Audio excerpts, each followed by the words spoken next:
2023 wasn't a good year for the Carolina Panthers, but I'm trying to make 2024 a better one for myself. Get started on your resolutions with Factor so you're ready for the new year.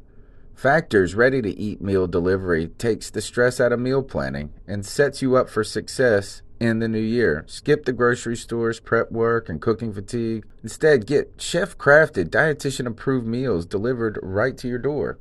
With over 35 meals to choose from per week, including keto options, calorie smart, vegan plus veggie, and more, plus over 55 weekly add-ons, you'll have a ton of nutritious and flavorful options to kickstart your resolutions. Skip that overpriced takeout trap. Factor is cheaper and way more delicious than takeout. Get chef-crafted, restaurant-quality meals delivered right to your door, and they're ready to heat and eat in just 2 minutes, which means more time for you. Head to factormeals.com/C350 and use the promo code C350 to get 50% off. That's code C350 at factormeals.com/C350 to get 50% off.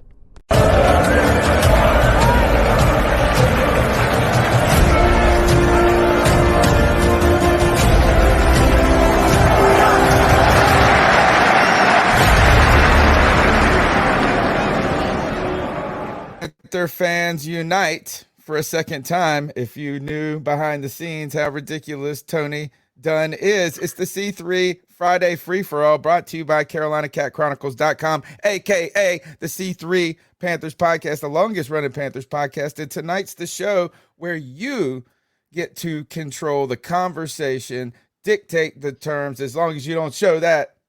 But it's the free-for-all where you can come on. We post the link. You can be a part of the show, and you can hang out with these guys who own this show, the greatest Panther fans you're going to find on YouTube. Panther Pickle, how are you? I'm doing good.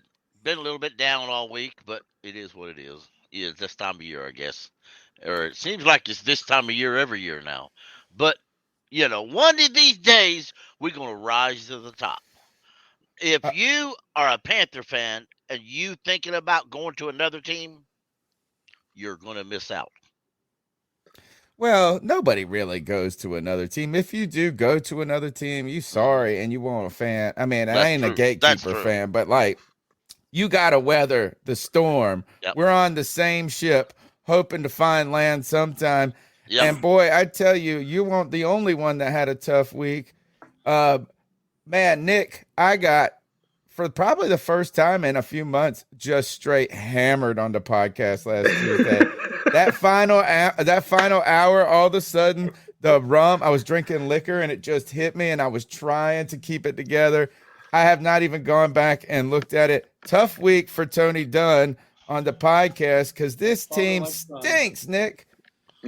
It does, man. It does. But hey, at least you don't have to drive all the way down from Massachusetts just to see them play the Steelers and get their ass kicked. And to also see the Lions on Christmas Eve. Merry Christmas to me. Holy cow. The patron of C3 is in the house. Just don't care with a $10 super chat. We appreciate it. You can support the show by subbing up, hitting the little bell to get notified, pressing the thumbs up, participating in the chat, and coming on the show just like my bastard son. I can't believe he showed his face in my house again. What's up, White Chocolate Espresso? Not much, man. I'm just chilling. Trying to stay out of trouble. All right. Drinking the podcast. Yeah. Obviously saves you for last being, his illegitimate son. Yep. Yeah, I mean, I like son. Save the last for last. No, look, the Carolina Panthers are struggling, guys, and they welcome in the San Francisco 49ers. I was just, I'm lucky. I am lucky I popped up here. I thought everything was going was already under control. And I was just sitting over here on the couch making a short. Fucking dude. Making a short. Can he hear us? I can, man. Dude, I'm having so many problems. I was going to debut my brand new microphone. And, dude, it was sounding so fucking crisp, man. But now I can't get my Bluetooth working. And I had no way to hear anyone, man. So, damn it, I've been foiled again. But thank you, Tony, for jumping in and saving your boy. Well, we just got started. We just went live after me. I got up here and I thought they were already live. And I was like, oh, where's Cody? They said he's had problem. I said, you guys haven't introed the show? They said, nah. And so I just started going, well, let's do it. And I was just talking and talking and talking, and the show won't even live. So we are here. We're here. But guess what? Just like the Panthers were struggling, the Panthers, what's struggling more is Cody Lashney's audio setup or the Carolina Panthers. I tell you this, I was sitting on that couch over there, Cody, making a short. I was just making one of these new shows. I've been trying to get us to diversify our content, right? And this is going to be a good one. But today, I kind of delved into the San Francisco 49ers, and let me tell you, this could very well be a massacre, Panther fans. The worst offense in the league in yards per game is the Carolina Panthers. The best defense in the league in yards per game is the San Francisco 49ers. They lead like almost every statistical category you can imagine, from yards to only 11.5 points per game. They're a nightmare matchup for the Carolina Panthers. And last week they had 36 pressures against the Rams. And just to put this into some context for you, the Rams only had, with the mighty Aaron Donald, only had 5 pressures on Jimmy Garoppolo. This Panthers defense is going to have to score 21 if we want to win this game. On defense, no less, because our offense is it's just painful to watch right now. And then I'm trying to find this stat that I had saved, and it's about the Panthers' run game.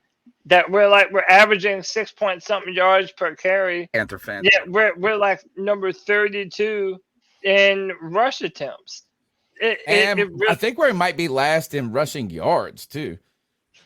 It's really embarrassing right now, man. The fact that we have all the talent to be able to run the football, but yet we're not, man. Hey, has everyone gotten an intro? You know, I gotta make sure everybody got the intro.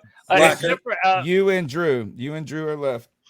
Yeah, and then Alex is here. Alex, what's up, brother? Alex, what's up, guys? Sorry, I came in and out. I apologize. But how you Friday? Good. How's your guys' Friday going?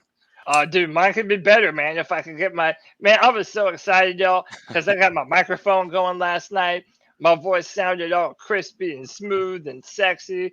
I was really prepared to come up here and give CK a run for his money, but I'm still stuck with this trash-ass Logitech headset for the time being. But I will get it fixed. I vow that I will get it fixed. But you know what, man? I think it's a good Friday no matter what, because I'm able to sit here and hang with my boys. Tony was able to come in to save the day. And you know what? For that, I would like everybody to hit that thumbs up. Tim already knows. Smash that like button. Hit the subscribe. Hit that notification bell for every single time that we go live.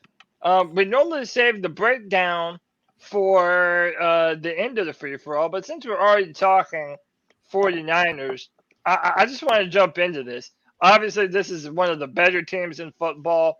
This is one of the best coaches in football. You can debate it, but this team has been very far into the playoffs and even the Super Bowl the past few years. So what kind of chance are we giving the Carolina Panthers this Sunday? And what is our path to victory, if any? So I'll go first on this one, man. So last time we played the 49ers, Kyle Allen was our quarterback, okay? We got smoked 51-13. My question is, what's going to be the worst ass kicking? What we got back then, or what we're going to get this Sunday? Because I don't see a way in hell that we're winning this game. Not with how we've been playing. Our defense has been playing good. It's our offense that has severely struggled, and it all revolves around both Baker and Ben McAdoo. They just aren't on the same page. So their defense is lights out. Nick Bosa is insane. We aren't stopping that. Can I bring up 2 things, though? Okay. The Bears beat the 49ers 19-10. Their offense with Trey Lance. All right, but then you got What was it? The game? Oh, Broncos beat them 11-10. Was that with Trey Lance or was that with Jimmy G? Jimmy G. Okay, was that Jimmy's Jimmy first G's game? first game, yeah.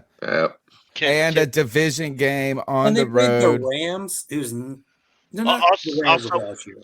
Also, remember that both there's a strong possibility because Woods is questionable. There's a strong possibility the Panthers go into this game with no starting safety. Our starting safeties could be Hartfield, and Shane Chandler, and probably Justin Burris. Will probably get the start off the practice squad. Also, one thing is that the Panthers have also lost to the Cardinals and to the Giants and to the Browns. So if we want to put it like what they got, I'm just saying they're not the killers. I think they are. I think any given Sunday, honestly. I mean, I know I'm saying it as a Panthers fan or anything, but I mean, any given Sunday, anything could happen. I think if we could possibly win the turnover battle this week, we got a shot. As Kyle Shanahan said, we've lost the turnover battle in almost every game except the game that we won. So. Easily we could have been 4-0. I know, like Panther Pickle say, that's Kyle Shanahan's thing, pumping our team up, pumping up teams. He does. So, I mean, but anything could happen. Yeah, go ahead. But I like Kyle Shanahan. I think he's probably, to me, in my opinion, I think he's one of the best coaches in the league. I really do. Oh yeah, and we're gonna play a clip. I know Tony was very impressed with Kyle Shanahan. He put it on Twitter. I am too. I've always been a fan of Shanahan and what he's able to do. Hey, real quick, let me add Jim into the conversation. Jim, welcome to the Free For All. How you doing, man? Hey, I'm doing great. Can y'all hear me fine? Yeah, loud and clear. How you doing? Yeah, doing good, man. Doing good. Glad to be back on. Thanks for man. Happy to have you back on. What are you thinking about this matchup this week as the Carolina Panthers welcome the 49ers to town?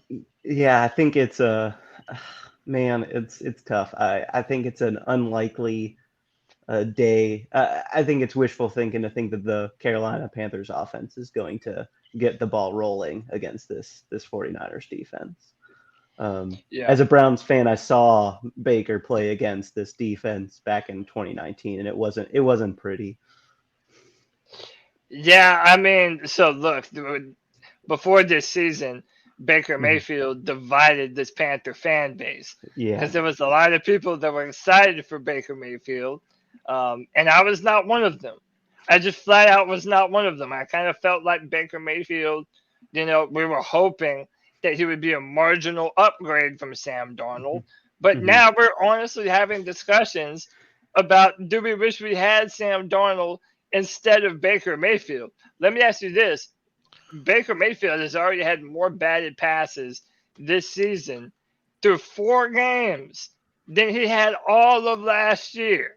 Is this a product of Baker Mayfield's new throwing motion, or is this something that Ben McAdoo's offense is maybe producing a little bit more from Baker? That's a fantastic question. I think it's the product of Baker being allowed to be Baker without a great coaching staff around him. So I think it's both. I think it's Baker just not finding good throwing lanes, but I think it's also the coaching just not doing him any favors. I think that people didn't appreciate how great Kevin Stefanski managed Baker in games, especially in the 2020 season, and helped him actually really have success in that offense. And I think we're seeing that now with the Panthers. I thought Baker would do better, actually. I thought he'd be doing a lot better than what he's doing right now. I was dead wrong. I think we all did. I mean, I wasn't even a big believer in him. And I thought that it would at least be an upgrade over last season. Yeah. But it hasn't even been that at all. Yeah. I'm actually really questioning too if Baker is actually better than Sam Darnold. As bad as we all are. Yeah. I think we all are. I want to get everyone in on that question. All these batted passes, man. I feel like I'm watching a girls' beach volleyball match. Every time I watch Baker Mayfield play football, there's so many batted balls.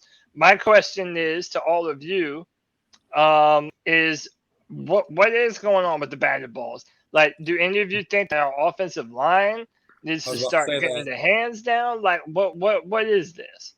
I mean, that's what I've heard from like a lot of the experts. They say most of those batted balls are like offensive line reasons.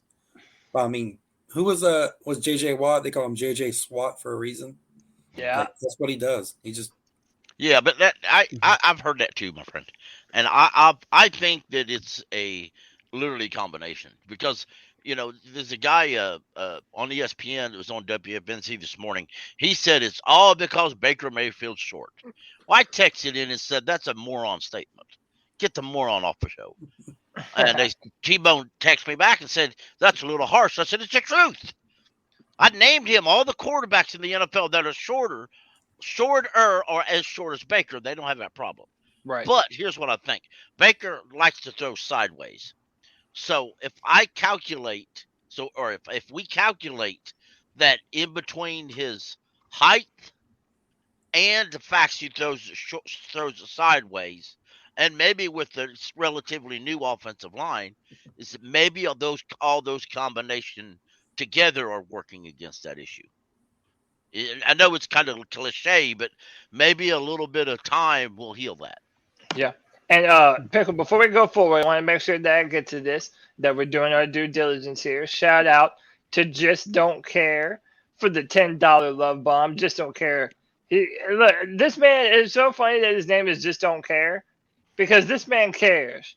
This man cares about supporting the C3 Panthers podcast. Much love to you, Just Don't Care.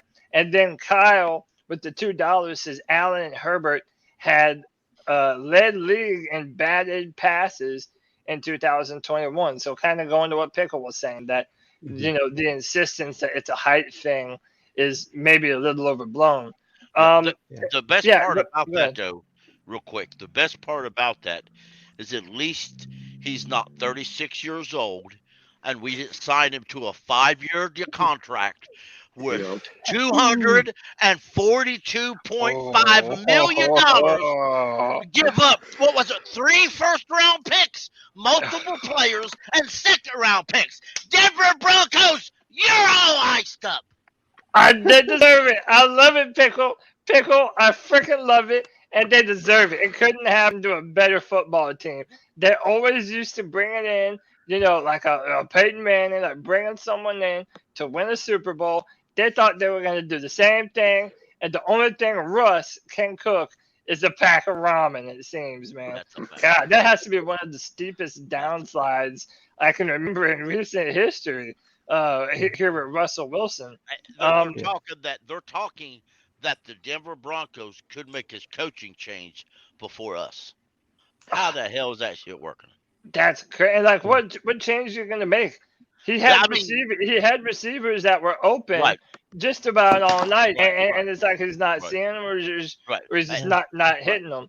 That last play, he pretty much changed it and killed them. I mean, it's just and like I said, shout out to our guy Al.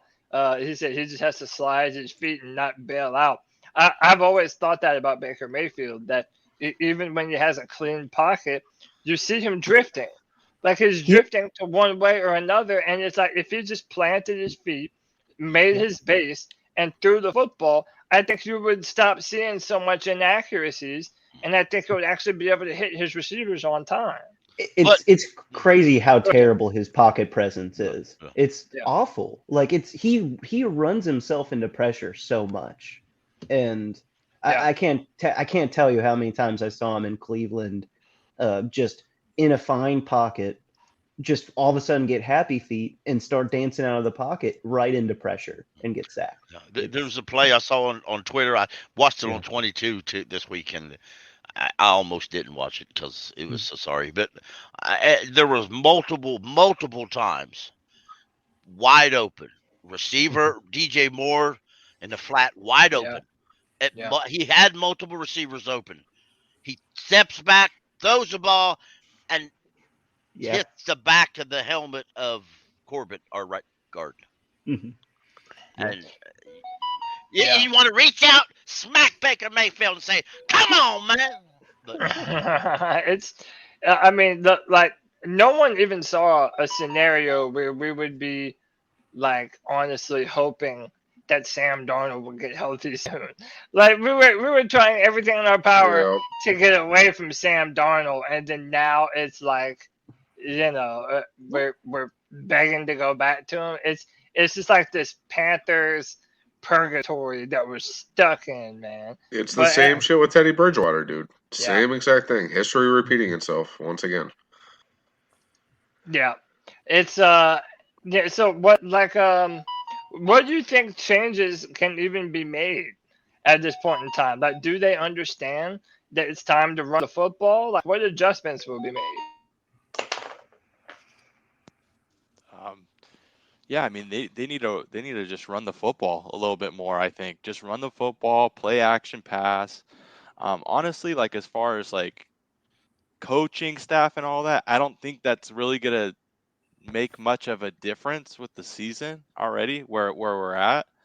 I think it's all. I mean, when it comes to all of that, obviously, I think it's a little bit more upper management than anything. I think too many hands are in the cookie jar, my opinion. But yeah, I think if we run the football, not turn the ball over, play solid defense like we have been the last few weeks, I think you always put yourself in position to win a football game that way. That's what I think, honestly. Yeah, and it's also knowing that there's such a good running football team. This team, they can run the ball with the best of them. I mean, they've always been able to do that. It's just, how long is our defense going to be a hold up? Because I feel like our defense always comes out playing really well. They're so good in the first half. But as time goes on, our offense continues to not be able to put up points.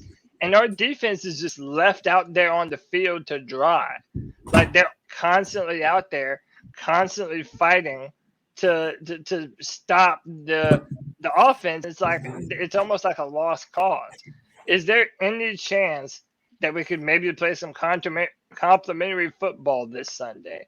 Or is our defense, like Tony alluded to earlier, is our defense going to pretty much have to do everything? You got to run the ball. That's the only way you're going to help your defense. Yeah, and you have to run the ball, and you're also going to, because eventually, teams they're going to hone in on McCaffrey and the run game. I mean, that's what teams do. Really good teams do.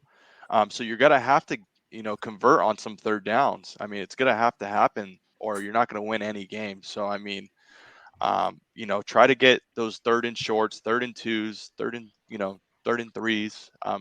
It's when we're down, a few touchdowns, when it's 3rd and 15, 3rd and 11. That's when it's going to be a long day. The plays are there. The plays all year have been there. It's just to be honest, it's just, you got to make that throw, and you've got to make that block. You've got to make that catch. I know this team has infinite love for Ian Thomas. I don't understand what it is. But yeah, guy's trash. They seem to love him for whatever reason. Baker there may be him too. There may be, well, maybe Baker can loan him a pair of hands. Well, maybe we don't want that, Anyway, so but you've got to make those connections, because if you watch tape, they're there. They're all there. Yeah. The routes, I know a lot of people are giving McAdoo down the road, but it's there. Yeah. Shout out to Matt Knows Nothing. He mentioned that the YouTuber, the QB School, who I like a lot. I've watched a bunch of his videos. He says that Baker was missing a lot of open reads last week. And I think part of this goes to kind of what me and Jim were talking about. It's like, when you're never comfortable behind the pocket, it's like you have that nervous energy. It's like you're not doing the things that you need to do. So, for example, Pickle, you mentioned that height doesn't have to be such a problem. Well, right. If you look at other shorter quarterbacks, like a Drew Brees, that ball was always out on time.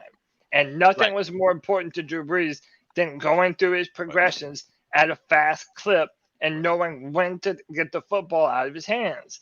And I think that's something that not only Baker Mayfield isn't doing, but the Panthers and their offense isn't putting Baker in a position to even do what he does best. Run the football, but take opportunities to take some shots downfield off of play action, roll them outside of the pocket, get them moving a little bit. And it's just like there's none of that. The only time you see Baker moving is when he essentially feels like he has to leave the pocket. I wanted to play this clip for you guys. This is Kyle Shanahan. And, dude, who makes the Panthers sound better other than Kyle Shanahan in this clip right here? My goodness. A team that could very easily be 4-0. I mean, there's only one game that they've won the turnover battle in, and they pretty much dominated that game. Last week versus Arizona, you see the end score and it doesn't look close, but they had every chance to win that. And it was, I want to say 10-10 in the fourth quarter, 13-10. You look week 1 versus Cleveland. They had 2 turnovers or 1 turnover. Cleveland had none. They still kicked a game-winning field goal you thought it was game-winning field goal with like 30 seconds on the clock, but Cleveland ended up hitting a 58-yarder to beat them with no time. You look at the Giants game, they turned the ball over the first 2 plays of the game, or the first third down, the opening kickoff, then the first third down.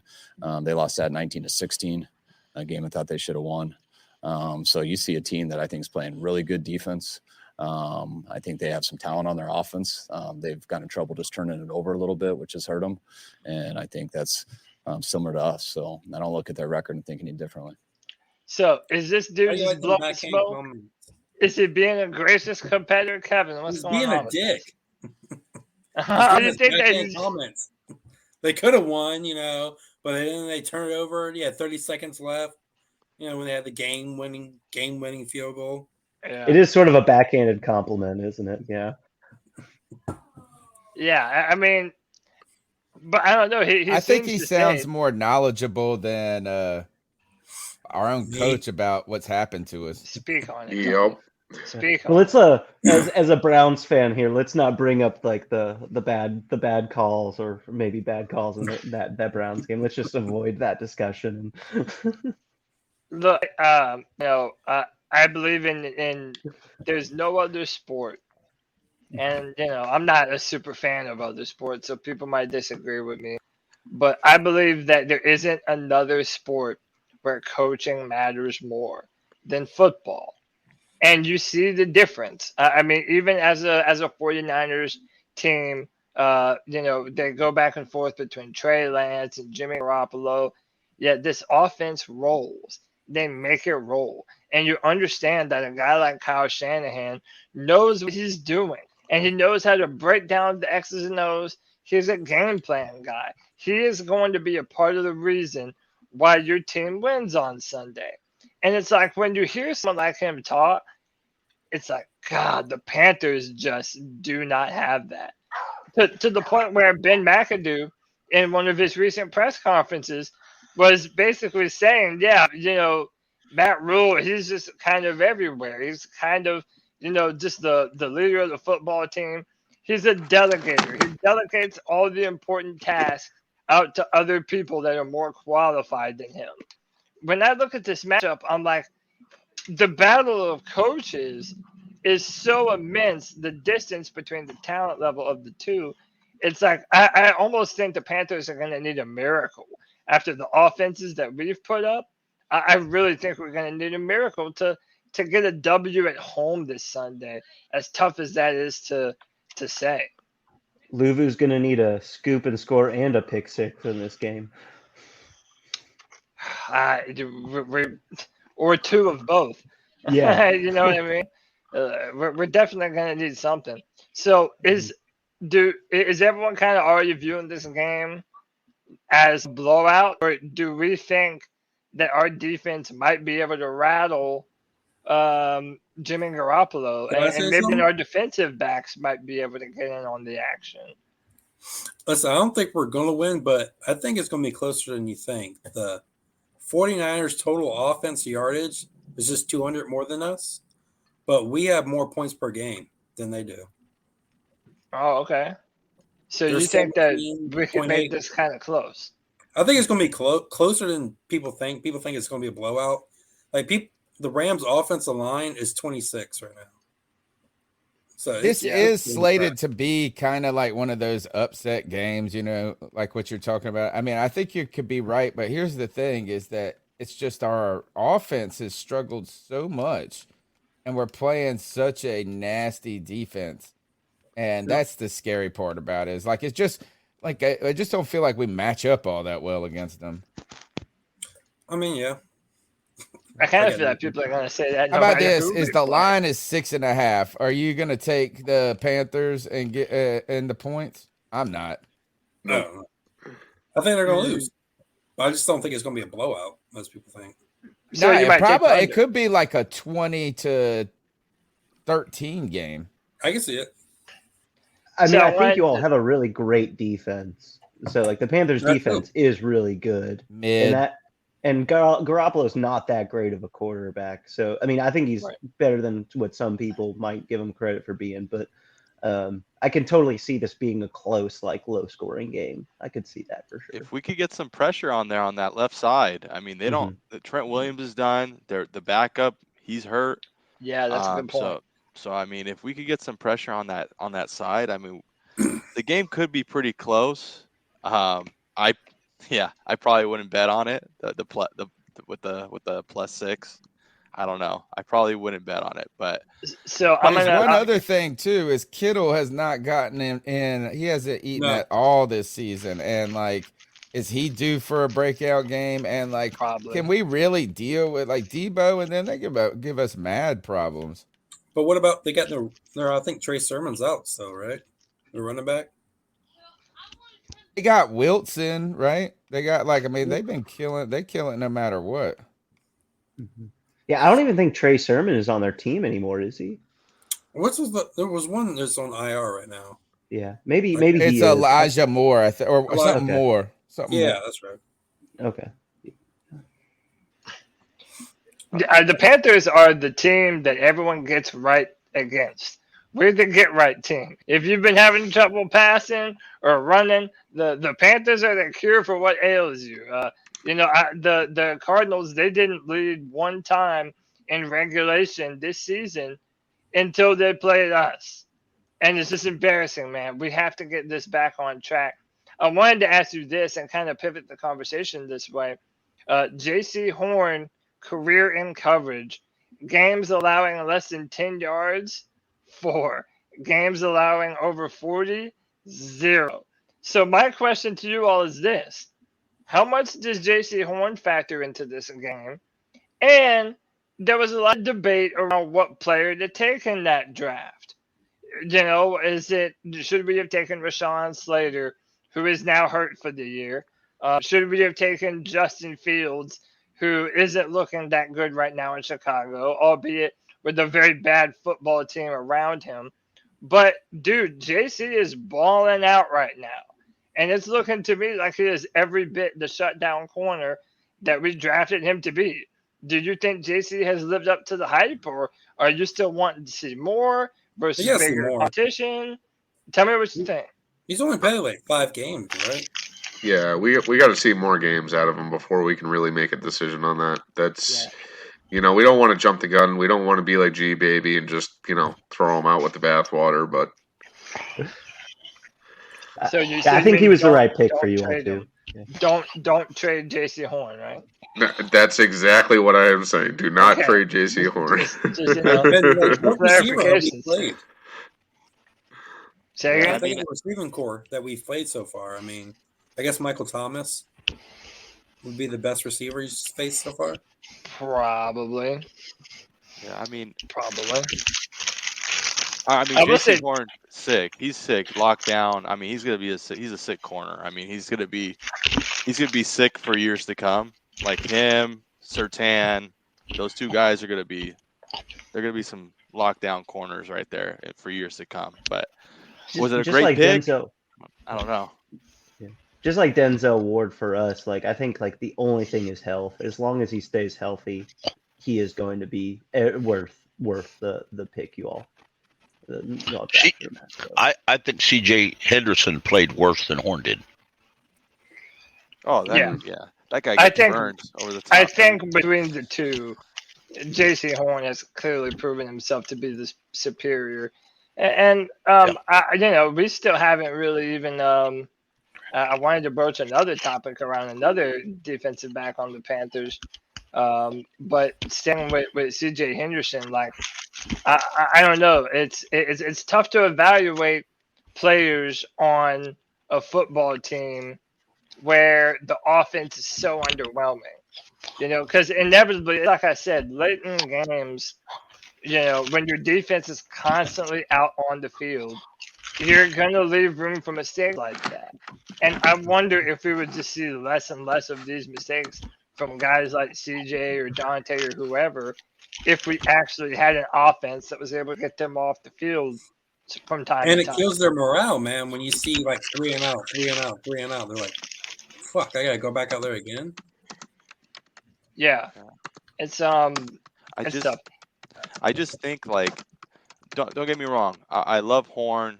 I mean, like I said, he's going to be one of the better corners for years to come. But I just think at the time of when we needed, like, what we needed, I just didn't. We skipped out on Rashawn Slater, Micah Parsons. I mean, even a couple quarterbacks if you wanted to go with Fields or Mac Jones. But I'm just saying, I think there were some other guys out there that we could have probably had instead. Can you imagine Parsons on this team? Probably the next Luke. So it's just like, I don't know. But we could have also drafted a complete bust. Yeah. Nobody knew Parsons. I don't think anybody predicted Parsons to be Parsons. Yeah. And again, like I said with Parsons, they don't play him like a traditional off-the-ball linebacker like they asked him to do at Penn State. Like, if you just judged him as a middle linebacker, I thought he had a lot of deficiencies in his game, minding gaps. And I felt like that was a big issue in his game. And I kind of put that a lot on Penn State coaches. I can't stand Penn State's coaches, dude. They have so much talent that comes through that program. That's the reason you hate Penn State coaches? Well, that's the only reason you hate Penn State coaches? Amongst others. Dude, that was before my time, bro. But, dude, I tell you what. I hate wasted talent. That's for damn sure. And I feel like they've had a bunch of them. And I feel like Michael Parsons, like the fact that he went to Dallas and they started using him primarily as a pass rusher just by utilizing his athleticism. Sorry to interrupt. You had mentioned about Slater. Also, remember who our coaches are. If we would have took Slater with that pick instead of Horn, a guard. Matt Rule would have said he has to go to guard, and because he's a rookie, he wouldn't even got the opportunity in camp, much like Brady Christensen didn't. Yeah, I got to think of the positives too. I mean, you got Horn, and then you got Icky too. So I mean, you got to kind of think of it that way too. Is Slater out for the season? Yeah, he is. Okay, and their rookie's doing just as fine. Yeah, the rookie's doing just, which makes me think that they have just a great offensive line coach, right? Like maybe, and that's always like the hard part with these kinds of things because they're all hypothetical, right? Like maybe the Panthers do draft Slater and he just sucks, right? Like, exactly. Like, yeah. Mm-hmm. So. Do we feel like these coaches are getting the most out of the talent? Like, we haven't seen a lot of Brandon Smith.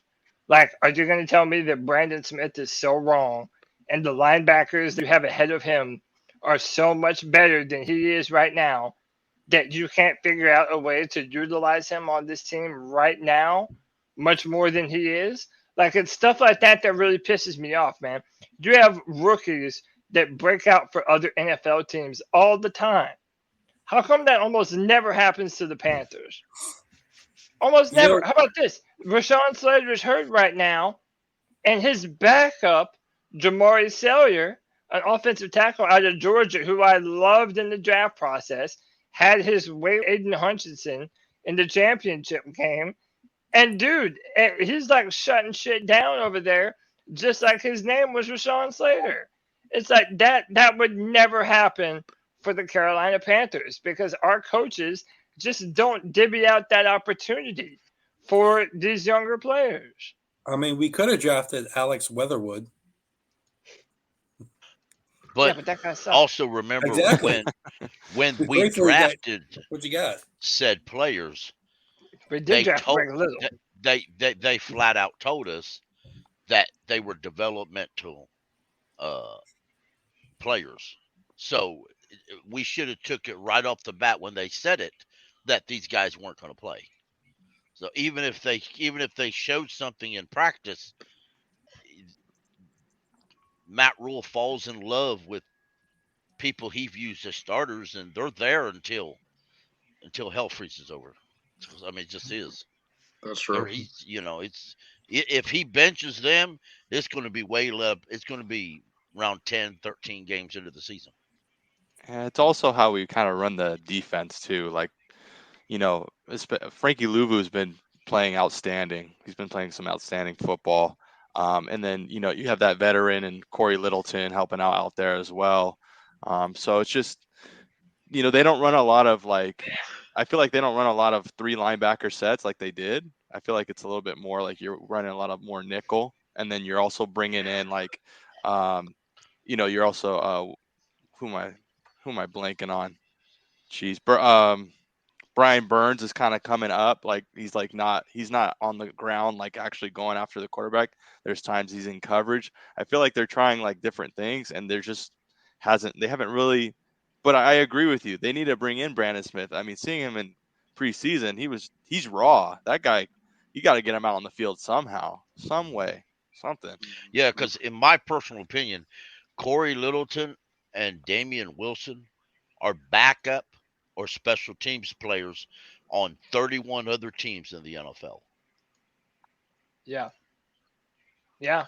And that's kind of what the rumors were that we put out, is that there's a riff in the coaching staff between, which one of these players are actually good enough to be making an impact for the team. And that's legitimate. By the way, I did drop the link in the chat room to anybody that would like to join. We're at 8 right now. We can take up to 10. So I think we can have 2 more people on here. But again, this is a show for the fans, by the fans. If you'd like to be a part, join the link to the Streamyard and come in and talk to us right quick. So, did y'all see? I've been playing this in the background. I haven't brought it up once yet. How about them black end zones, y'all? They listen to us on the coming of the field more than they do about anything personnel wise. So, on the stuff that doesn't matter. It's not even all black. Well, maybe they're coloring it in. I don't know. But they are. So this is a live. It's already been colored in. This was just like a live stream of I got you. Of what was going on. But hey, real quick, let me welcome in Al the Sailor. Al, if you can hear me, what's up, brother? What's up? Hey, I hear you. Whoever, I can hear you. Hey, if anybody has any background noise, like their TV or whatever, you got to turn it down so that way we're not getting a lot of bleeding. All right, I'll unmute you in a minute, Al. I'll let you get your background noise a little bit under control. But I wanted to ask everybody's opinion on something right quick, and that is talking about corners. Last night, if you watched that atrocious game, you might have heard a familiar name, and that was none other than Stephon Gilmore. Stephon Gilmore earned a 90 PFF grade last night. Colts cornerback Stephon Gilmore now ranks 4th amongst qualified cornerbacks with an 82.5 overall grade this season. At 32, Gilmore is still one of the best corners in the NFL. I feel like enough time has kind of gone by that we can maybe mention this and start to talk about it. Did we make a mistake paying Donte Jackson over retaining Stephon Gilmore? Oh, yeah. Yep. No. I can see an argument. I can see an argument for both, but you know what, man? We definitely did. Okay, even though he was dealing with injury a lot last year, he has always been one of the best corners in the NFL, at least for the last few years, anyways. Yeah. Okay. And he would have took a 1-year deal. Well, we think he would have. We assume that they would have, but we're not. I don't know if that was ever confirmed anywhere. Go ahead, Alex. Alex, you think that we did the right thing? No, I think we did the right thing. I mean, we have other guys that we have to pay, and not to mention, I mean, the defense is fine. Our defensive side of the ball has been, to me, it's still been, relatively okay. Like we've been able to stay in games for most of the time, like this year. So I mean, to sign this guy for a ton of money, and then now what? Now all of our money's to our him, and then some of the other guys. We gotta pay everyone else. So we were able to pay DJ Moore, Jackson. Hopefully we might be able to pay Burns if he wants to stay. So it kind of opens it up for more possibilities. So I think it was the right thing. Obviously, Stephon Gilmore is amazing. I think we put all of our. I loved what what Fitterer did. We were 3-0, and he's just like, we're going all in. We're gonna get Gilmore too. So I mean, I love that. But for now, I think it was the right thing. Yeah. Okay. So let me get Al back on here. Al, what's going on, bro? Do you think we made a mistake signing Donte Jackson over Stephon Gilmore? Nah, I missed too much money for Stephon Gilmore. Deshaun Jackson's good, but we just got to use him in the right spots. But Stephon Gilmore would look really nice right now. He would look really good right now with our team. He would. He would. And I think, I understand the money situation. You have guys that you want to pay down the road. I understand that. I don't know. I guess it's just hard when you see a guy that lives in Charlotte wanted to play ball here, and the fact that he just goes somewhere else and now he's still playing his best football. That's tough. I think we can also. Can I interrupt, Cody? Yeah, go ahead. I mean, but how good is he? How good is he when Gilmore does? How good is he when they only won one game? Gilmore doesn't make that much money. Gilmore's getting paid like half of what Jackson is. Yeah, how many years does he have with the Colts? Gilmore has a 2-year contract for 10 years in the league. Yeah, he's on a 2-year he's contract. Playing like a top 10 corner. I mean, he's getting paid dirt money. Yeah. His cap number this year is 7.75. He ain't making but $7 million this year. Next year he makes which is less than what Jackson's making. Yeah, he makes $11 million. Jackson this year is making $6 million. Next year he makes 14, and the year after that his cap number is 14. You can pull the contracts up, but they're not as far as comparable to contract wise for who he is. Gilmore's by far cheaper than Jackson. Man, that makes much better. He's like lights and day better. And the reason why the Colts aren't winning, to be bluntly honest, if you watched that game yesterday, it's a combination of receivers can't get open and their quarterback's a statue. Yeah. Hey, I'll say this. Alex Pierce is the real deal. Come out 1 second. Yeah. I'll get right back to you. Kyle donated a little while ago with the $10 love bomb and said, keep pounding. Appreciate you, Kyle. Go ahead, Jim. Didn't mean to cut you off. Oh, yeah. No problem. I'm a big believer in strength of schedule. I don't know exactly how strong the Colts schedule has been, but I think Cody said, like, hey, it's been like a quarter of the season, right? Like it's enough to have a sample size to be like, yeah, Gilmore is still legit at age 32 here in this league. And he wanted to stay here. Mm-hmm. Our problem was we gave Horn the money, or we gave Jackson the money instead of Gilmore. Yeah, I'm a big believer. Like I don't know, I'm a big believer in like hometown guys. Like I just love that. It's great. I like Jackson though. I mean, over the top, those speedsters. That he is someone that could like cover that. Like he could cover those speedsters down the field.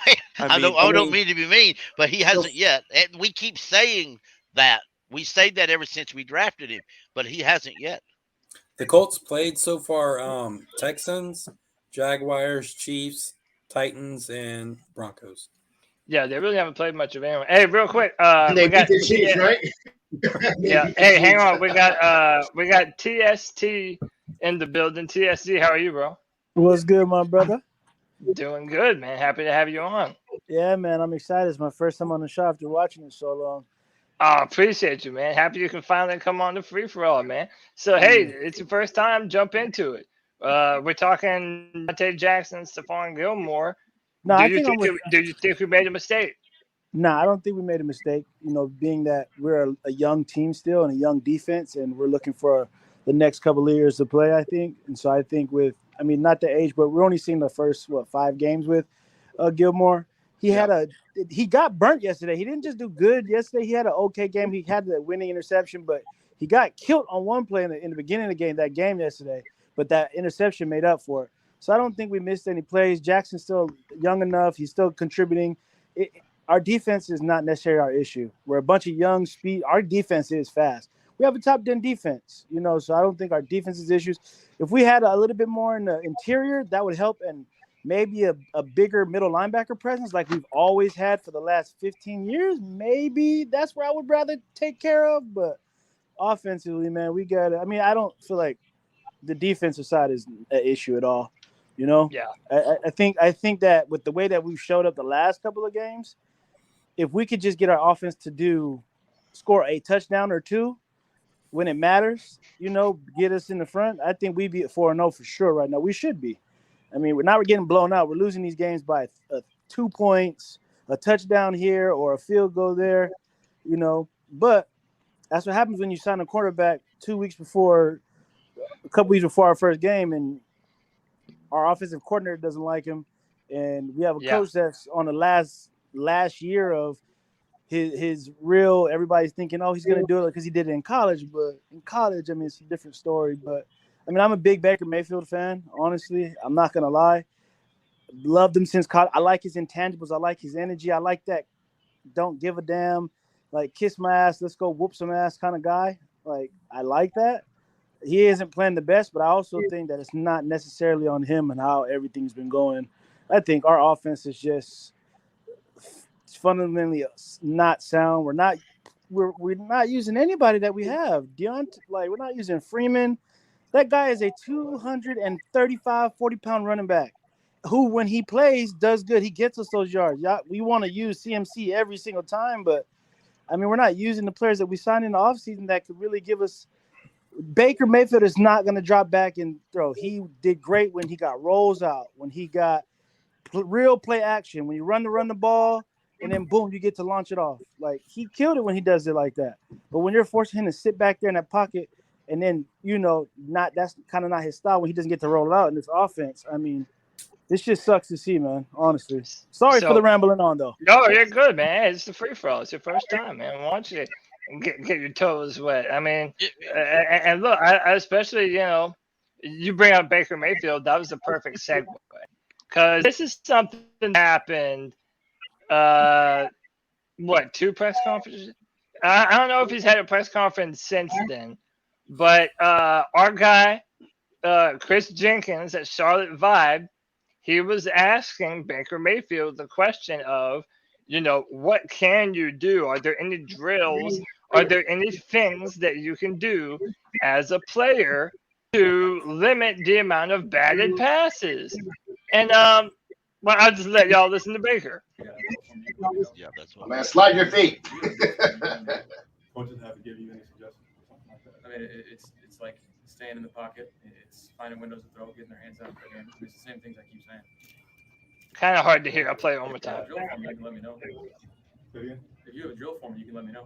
Coaches have to give you any suggestions or something. If you have a drill for me, you can let me know. And see, this is the shit that kind of pisses me off. And so, okay, I understand that Baker has fans and people like his attitude and the bravado, but I'm a firm believer that this shit is only cute. We're winning football games and balling out. Other than that, it just makes you look like an asshole that's snapping on reporters for asking a perfectly legitimate question. Like what Chris Jenkins asked wasn't like a jab at him. It wasn't like trying to be mean Baker Mayfield. He just acted like a dick. And you saying that's former defensive tackle Chris Jenkins? No. No. That's the same question. I was like, oh shit. That's the same question. No, Cody's exactly right with that. From Charlotte Vibe, we've interviewed Chris Jenkins a bunch from Charlotte Vibe. That's our guy, man. Baker was just being an ass. He just was. He just was.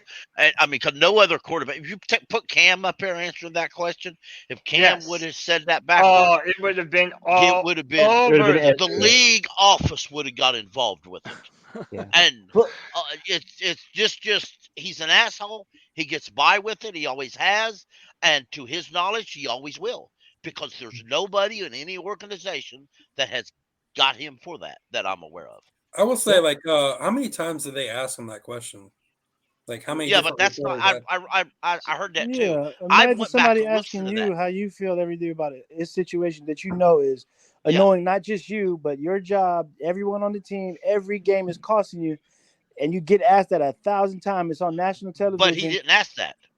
Chris Jenkins asked him, "Are you working on any drills or anything?" He didn't ask him. Are you working on drills? Ask him about it. He asked him, "What are you doing to fix it?" The same thing fans ask Chris Jenkins on Charlotte Vibe podcast. Yeah, but look, is that like here's the thing: is Baker is frustrated right now. You know, I mean, and understandably so. Everybody has been asking about it.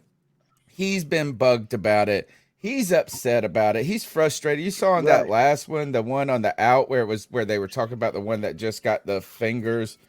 It was the 4th down, I think, or one of the conversion plays. It was one of the more important. I mean, you saw him clap his hands in frustration when it got batted. Yeah. He's in a rut right now.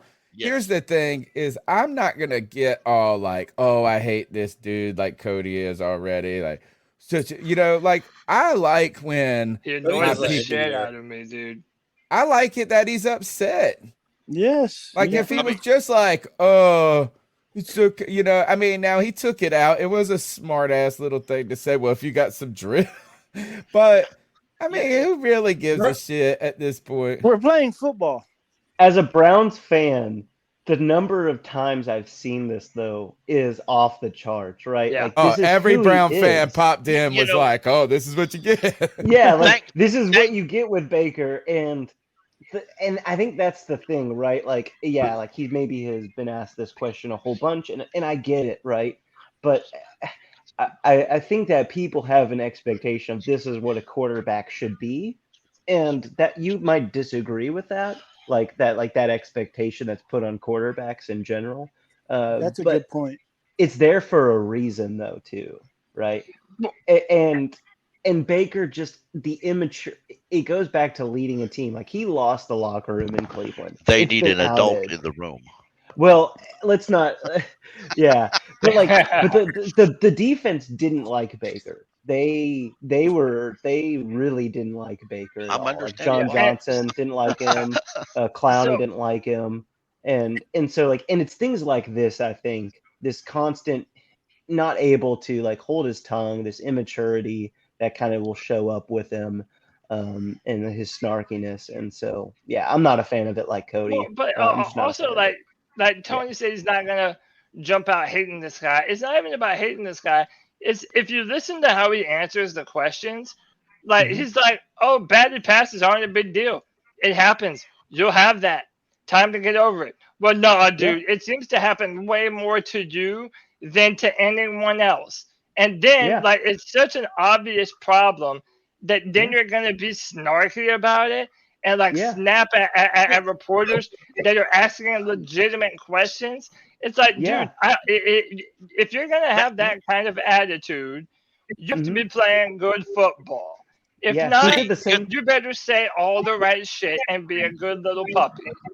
Yeah, he did the same thing to Tony Grossi in Cleveland. He threw the medical staff under the bus in Cleveland. He threw Myles Garrett under the bus in Cleveland. I don't know. I like Baker. I really I want to like him. I'm not a Cleveland fan who is just like, he sucks, let's get rid of him. Like I liked Baker, but yeah, no, it's just at this point I can't defend him at all. If I'm a reporter, and maybe this is a reason why I'm not. If I'm a reporter and he says that to me, I'm just going to stand up and say, well, maybe if you throw accurate balls, we wouldn't have to ask these questions. Because when I watched all 22 film, when I watched all 22 film, it was not the plays weren't there. It was not that receivers were covered up. It's not the offensive line failed to block 20 times. The fact of the matter is Baker Mayfield would throw directly at a defensive lineman. If the defensive lineman could intercept the balls, we would have been down by 100 points. Because Baker Mayfield threw in the back of Baker Mayfield hit Taylor Moton in the back of the helmet twice. Yeah. One time he threw 4 yards over top of DJ Moore countless times. I mean, countless times. If Baker was just 50% more accurate than what he was, we probably would have won that game. Just 50%. Panther Pickle. Yeah, go ahead. Panther Pickle. Go ahead. So Drew Brees is the same exact height as this guy, right? But yes. He can slide his feet. He can get in a passing lane. But Drew Brees didn't always do that. And he's the third most hardest passing in the NFL, huh? Well, he didn't do it, but he did it most of the time. And Baker Mayfield just ass, dude. Come on, man. We got to get rid of this guy. He sucks. Well, I've said it before, and I'll say it again. I've said it this week on 2 different podcasts I was on. If I'm the boss, I will cut Baker Mayfield and eat what we eat, and I would elevate the Easton, the guy on the practice squad, and let PJ Walker and Easton have at it, because Sam ain't worth putting on the roster, and neither is Baker Mayfield. If you do any of that, that's me. If you do any of that, then as a coach and as a front office, you're just waving the white flag. Like, well, I mean, I'm not going to. Not really. To me, sometimes coaches are too diplomatic. Go out there and tell the truth. Quit pissing around with it. They need to. Well, I mean, if he starts 60% of the games, that fifth round turns into a fourth. Yeah, go out there and tell the truth. So the plays are there. Baker just can't hit the broad side of a barn. Yeah, we've been through Sam already. Sam just sucks. Good luck in the future. Just say how it is.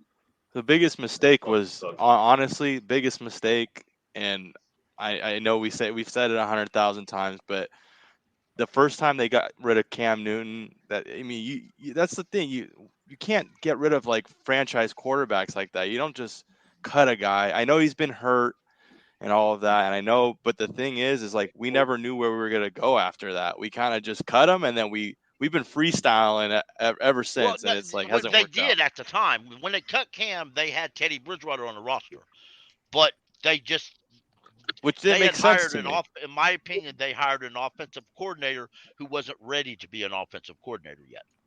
Yeah. Hey, real quick. I like Joe Brady. Someday in the future, he may be an excellent offensive coordinator or head coach. But at that particular time, with Matt Rule, who's not an offensive coach at all, I mean, Joe Brady had a question. All he had to do was ask his running backs coach. So I want to get back to that in a minute, but before we do, I want to welcome Eric37 to the podcast, to the Friday Free For All. Eric, what's up, bro? Hey, can y'all hear me? Yeah, loud and clear. How you doing, man? Doing good. How are you guys doing? Doing good, man. What you think about Baker Mayfield's comments and just Baker Mayfield in general, man? I just think when he's good, those comments work, but he's sucking, so it just comes off as arrogant to me. Yeah, I've always said that about him. It comes off as arrogant. Like if you're playing like Josh Allen, I'm fine with it, but it is far from that. He's 33rd, right? Yeah, I mean, I'm about to pull up some of the stats that you sent to me, Kevin. Right now, like it's not even just a matter of opinion about how bad Baker Mayfield is. Almost all of his stats are like bottom 2, if not the very worst out of all eligible quarterbacks. Hang on, let me see. Shout out to Brad Holt in the chat who says Bailey Zapper is better than Baker. That is very true. He might be better than the quarterback. Man, y'all can't be doing my boy Baker like that, man. He is. I guess so. Tell us. I'm sorry, man. Wait, hold on. I'm not really sorry. I'm ready to talk. Hold on. Everyone, time out. Let him defend Baker because we got a lot of Baker haters in here. So go. Why? TST. What are we missing about Baker Mayfield? What have we said about him that is unfair thus far? I think we're not taking into the account that he's not our play caller.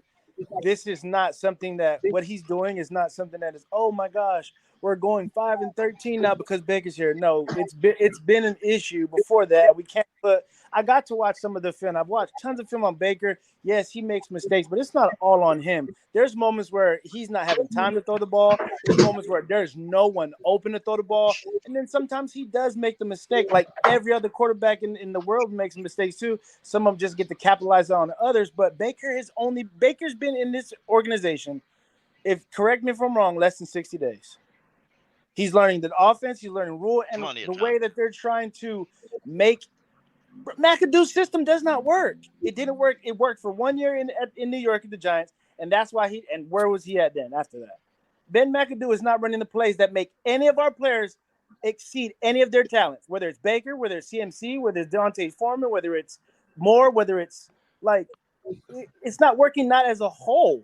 If it was just Baker, everybody else, we would still be able to win if it wasn't. But everybody's making mistakes, and it's kind of getting like everybody's putting the blame on Baker, but Baker's not the reason for it all. He has his part, but I think it's as a whole, it's just not congealing. You brought him here late, made him fight with. I don't want to hear that big stuff.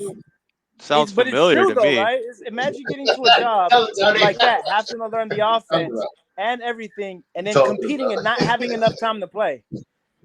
And then when you get out there and it's showtime, you haven't had enough time to figure out. No one has ever seen. My Browns fan over there, when in Cleveland did you ever see, or anybody in the last 4 years watching Baker, did anybody pat down these balls as much as it's been this season? And it's only 4 games in, so it's not like, oh, it's been years and years of this. This is something new. They might have been like, okay, look at our offensive line, how we're getting crashed into the pocket. We're not spreading it out. And what happens when you crash down into the pocket and trying to condense the pocket with a quarterback who is not tall? You're going to have balls that get hit like that. And then he's accommodating himself for that by overthrowing the ball too high. There was moments where he's like overthrowing the ball in the shortcut routes in the inside or some of the routes to DJ Moore that he's overthrowing it because he's accommodating for getting the balls patted down. This is the best offensive line we had in years. So I was called out as a Browns fan here. Offensive line in 10 years. Does it make it a good offensive line? No. Iquanu is killing us. He got dogged in the first game. Baker got sacked. I think it was back-to-back 2 times, and he got sacked 4 other times after that. Our offensive line Baker is needs not the top good. 5 line to be good. Okay, at least give it a top 15. Yeah. Our offensive line isn't even. Our offensive 15, line actually.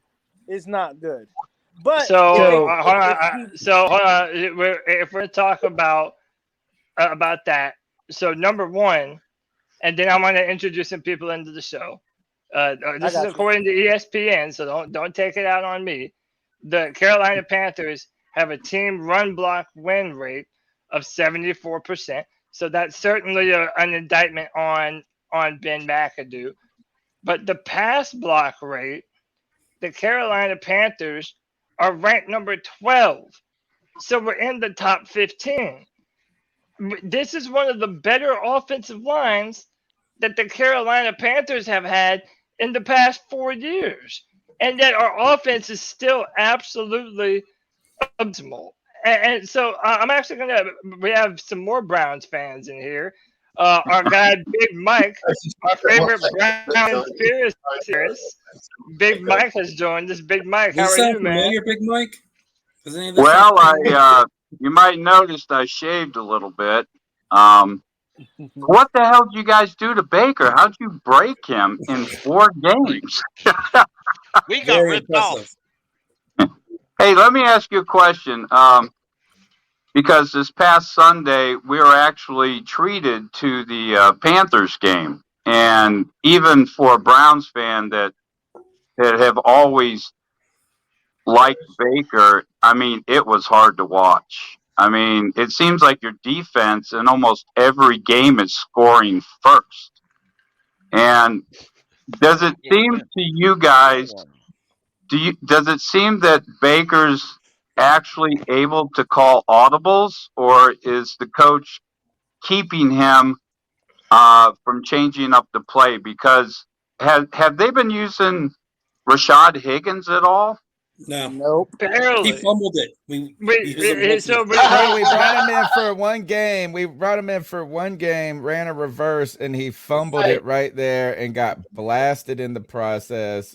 It's a shit show, dude. And Baker is a bum.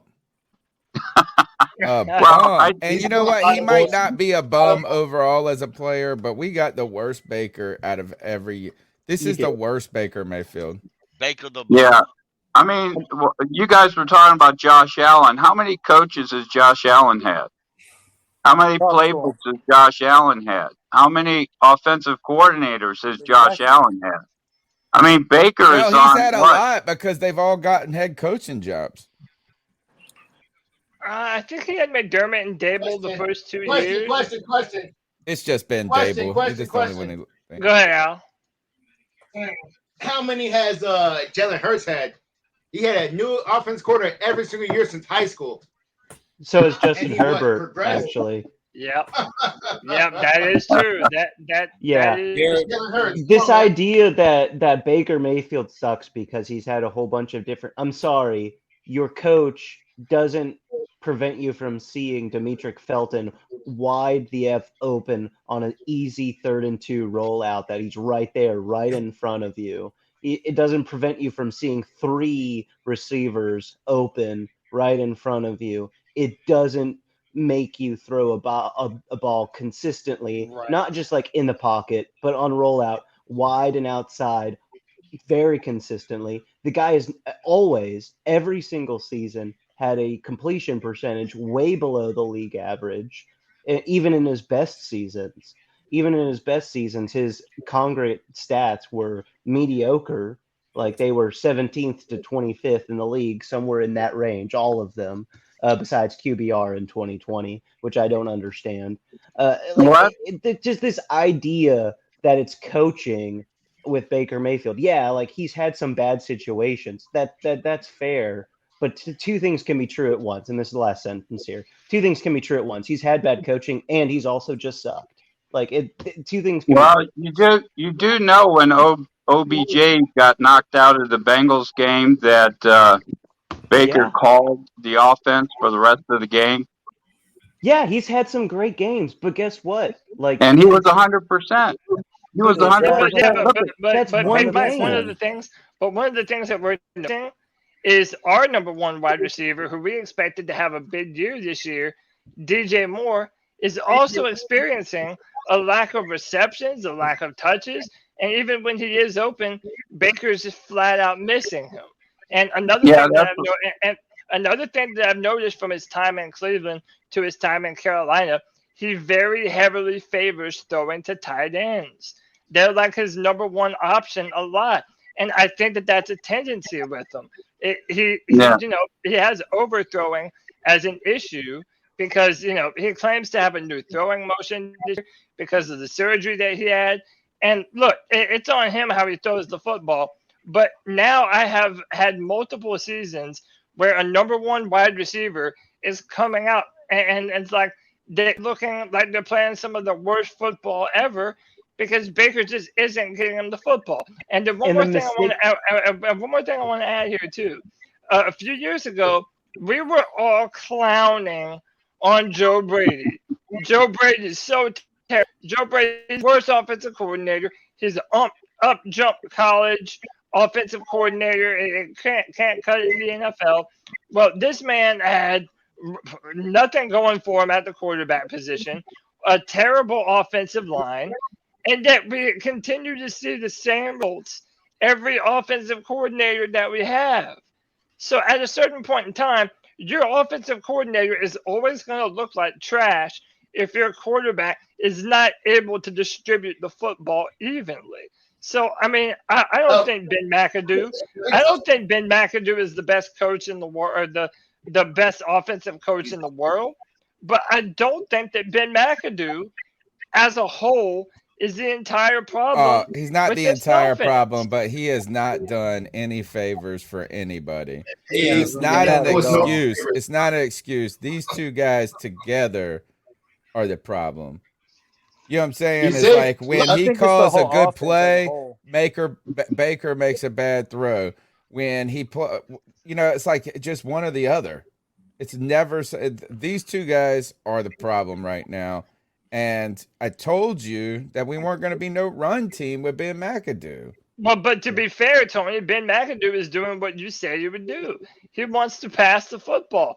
And maybe it's his problem for not adjusting, but there's no reason to believe that this offense wouldn't be more successful if we had a quarterback that was consistently hitting the layups. And to me, that's why it's on Baker. Yeah, hold on, time out.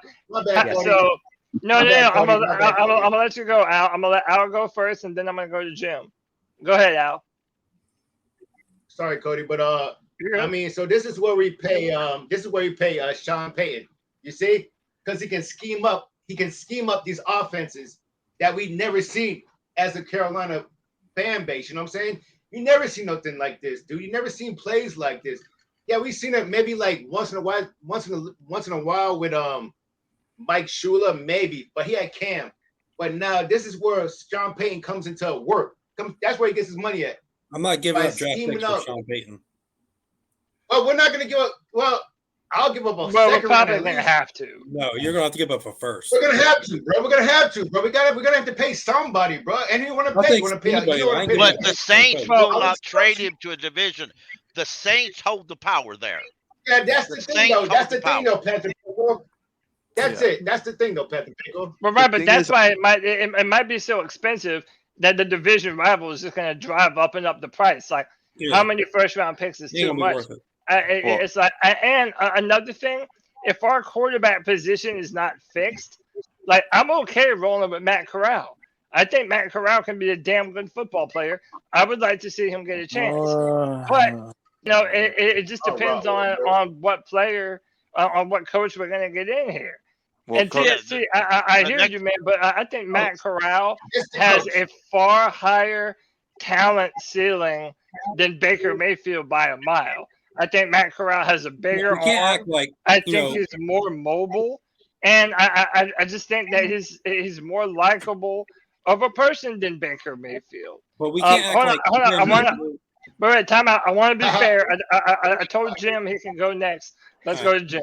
Yeah. What's up, Jim? So yeah, like there was a comment on here that mentioned, it was Paul Mancini that mentioned there was injuries to the Browns offense and it was totally awful. The reason it was awful was because Baker Mayfield sucked last season. We're talking about, even despite the injuries to the wide receivers, which was Landry, basically, that was it. OBJ was gone early, midway through the season.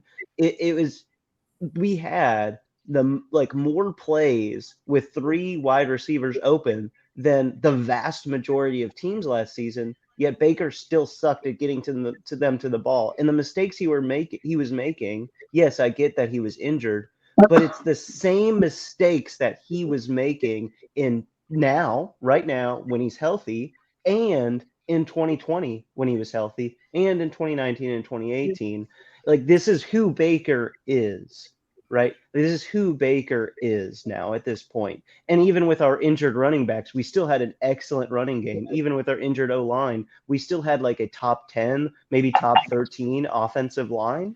Like, it was like by rankings, the fact, it's just like we've run out of excuses. If you're trying to determine whether or not Baker is the quarterback in year 5, he's not. An excellent quarterback or a franchise quarterback is consistent, and Baker's not consistent. He's had good games. Absolutely. He's had good games here and there. I was at the game against the Bengals last season when he blew them out, and he looked good. But he's just not it. And if you have to ask that in year 5, then you have your answer. Yeah. So look, like someone was saying earlier, I think two things can be true. Baker Mayfield has had a bunch of different coaches and playbooks. Yes, granted. Yeah. But there's also a bunch of things that are entirely under his control that he is not good and not consistent at. And it's not like we're wanting him to be bad. Like we're wanting him to be good and field a successful offense for the Panthers. It's not happening though. I will say this. Go ahead, Kevin. I will say this: your offensive coordinator in the last game only runs the ball 13 times, and 2 in the second half. It's not going to help him. Yeah. Yeah. No, I agree. We're not putting him in the best scenario to succeed. I think both of those things are true. But hey, man, you already see him. You already see the swag ass Panthers jacket. You already see the rocking ass 89 Steve Smith jersey. This man has been battling COVID, and I think COVID's finally losing. It's our fucking boy G baby. What's good, bro?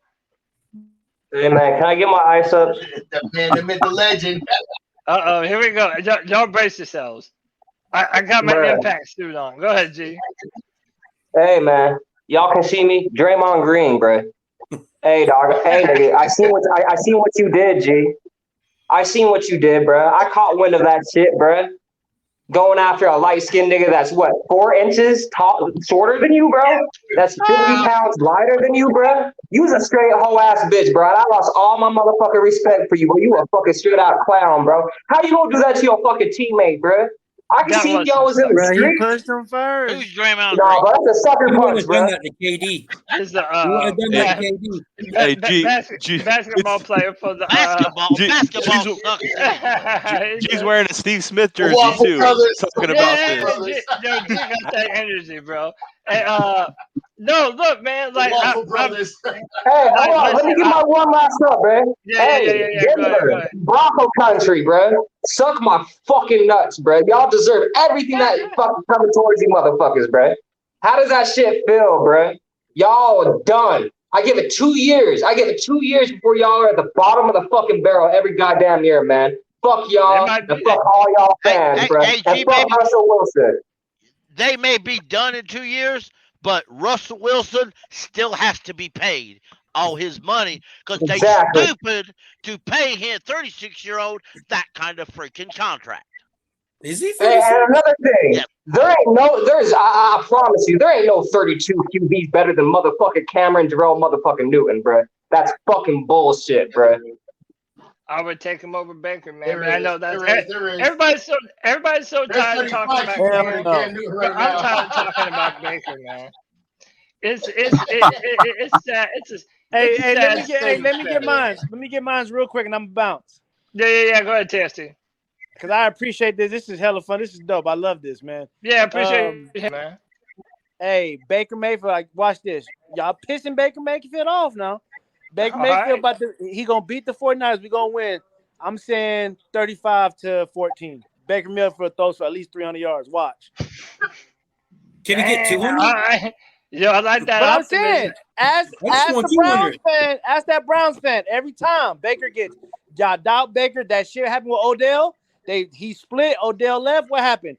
Against bad defenses. Against bad defenses.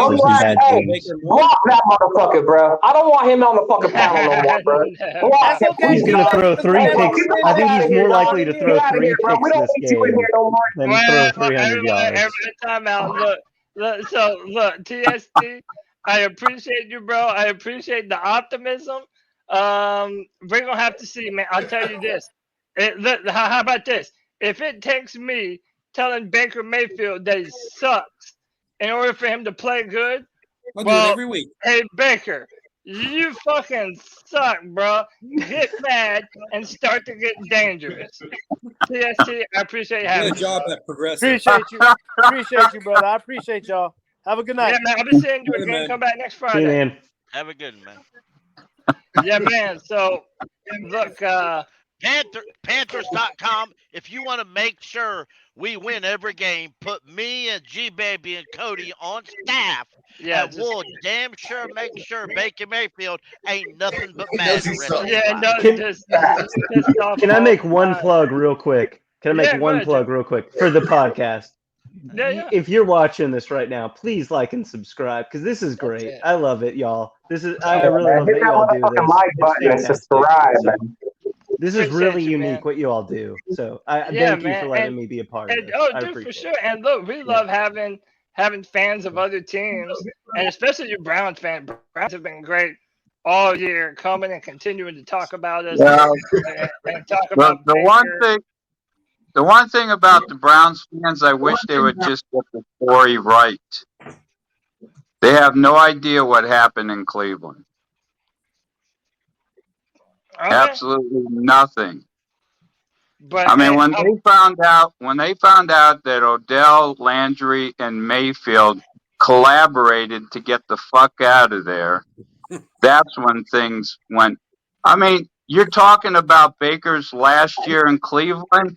Stefanski was calling plays to open up the quarterback, and you're telling me that Baker Mayfield wasn't throwing to open receivers? If you have 3 receivers, you're going to have 2 that are going to be open constantly, right? So like yeah, when he threw an interception Right? against I the mean, Packers and he had a wide open open Njoku underneath. receivers. I mean, Look like, at what the are you open talking about? Like, receivers that they've got now. Look at the ones that Brissett's not throwing to, right? But they're not making any noise over that, right? Well, but because to be Brissett's a fair, backup. We've yeah, had the but to be first fair, back-to-back 100-yard receiver since the first time since 2014. but Like, hold on, Baker to add on to that, Baker though, Mayfield is the Deshaun- number 3 quarterback in Cleveland Browns history. That's sad. The That's number not 3 saying quarterback in Cleveland But Browns. this isn't a Cleveland Browns podcast, so I'm not going to talk about Well, I that. know that, but This what is I'm Panthers. saying is I'm not everybody gonna... keeps on going back to what happened in Cleveland. I'm telling you, what I saw Sunday was not Baker Mayfield, and something is broke. His feet weren't set. He was hitting players either behind or in front. He was having like balls Baker battered Mayfield. down. I've never seen so many balls battered down by one quarterback, let alone Baker Mayfield. There's something that's not. He sucks. Well, It can't be as simple as that. If He it knows he was, sucks. if That's all you it is. had That's a- as simple. It's that simple. He knows he sucks. if we had a competent head coach, in my opinion, you could go into the middle of a game, for example, the Cardinals game. Baker wasn't getting nothing done. Pull him out. You gonna piss him off? Too bad. He'll get over it, or he won't. Either way, don't care. Put your backup in just to see if the backup has any success or failures. Then you go from there. Because the common misconception in the NFL is once you pull a starter out, you can't put him back in there. That's bullshit. We all know as lifelong fans, it's bullshit. So, but my thing is this, but hold on, but considering the Browns though, like, look, both. How about this? The Browns and the Carolina Panthers felt Deshaun Watson, through all of his troubles, was a better option than Baker Mayfield. And look, so again, I am not here defending the actions of Deshaun Watson, okay? But as a diehard Clemson Tiger fan, I have seen that man make miracles as a quarterback. I know what he's capable of, and it's not surprising me after seeing what Baker Mayfield did and is doing, why you would say, okay, we have a good enough roster that a Deshaun Watson type player puts us over the edge. And I don't blame them for that. Now, whether or not that happens, that remains to be seen. But to me, the optics for our owner, David Tepper, gets worse and worse, because now this is the 3rd year in a row, count them, number 3, that you have accepted the sloppy seconds of some other football team to come and be your franchise quarterback, and it continues to bite him in the ass every single year. And it's getting to the point where if all of these quarterbacks are underperforming here, well, isn't the common denominator Matt Rule? This guy has been here through every single bit of it, and the same problems are still here with different offensive coordinators and different coaches around him. But you can't blame him when he's missing open receivers. You can't blame the coach. No. But I can blame all the people that decided that Baker Mayfield needed to come. But now you can blame the offensive coordinator when Christian McCaffrey consistently runs at the center and guard like he's running against a brick wall, bounces off and falls on his ass consistently without running out to the outside. Now, if you put Derrick Henry back there, I can see running him up the middle. You want to put Foreman out there, I can see running him up the middle. You consistently put Christian McCaffrey and make him be the guy he ain't, even if he wants to be that guy. Then you ask who said last week? My bad, Panther Pickle. Who said last week that Chris McCaffrey wants to be thought as a Derrick McCaffrey type running back? Bro, you're not that dude, bro. I agree. Who said that? They only ran him 8 times last week. They only ran him 8 times. You're not that dude, bro. No, but he said no. But I'm talking about just on the. We're talking Friday free for all. We're talking. Yeah, right? I said that. And I said that because oh. he said that. I said that because he said that on one of the interviews. He's not he did. that. He's not that guy, bro. He's not that guy, bro. He I agree with that. Type guy. But apparently nobody in Christian McCaffrey's history has ever told him that. Well, I mean, look, I'm not. Listen, I'm never mad at a player for believing in themselves. But Right. if what you believe about yourself as a player is ultimately holding you back from, being utilized in another way or some other way that might spark your offense, well, then I have a problem with it. But the fact of the matter is, I don't have a problem with how Christian wants to be used because, I mean, if you look at the stats I showed earlier, we are a decent run-blocking offensive line. I believe we're top 10. I can look at it again. If you look at just the data and the analytics, our offensive line, when we do the sideline, we are getting like 6-point-something yards per carry.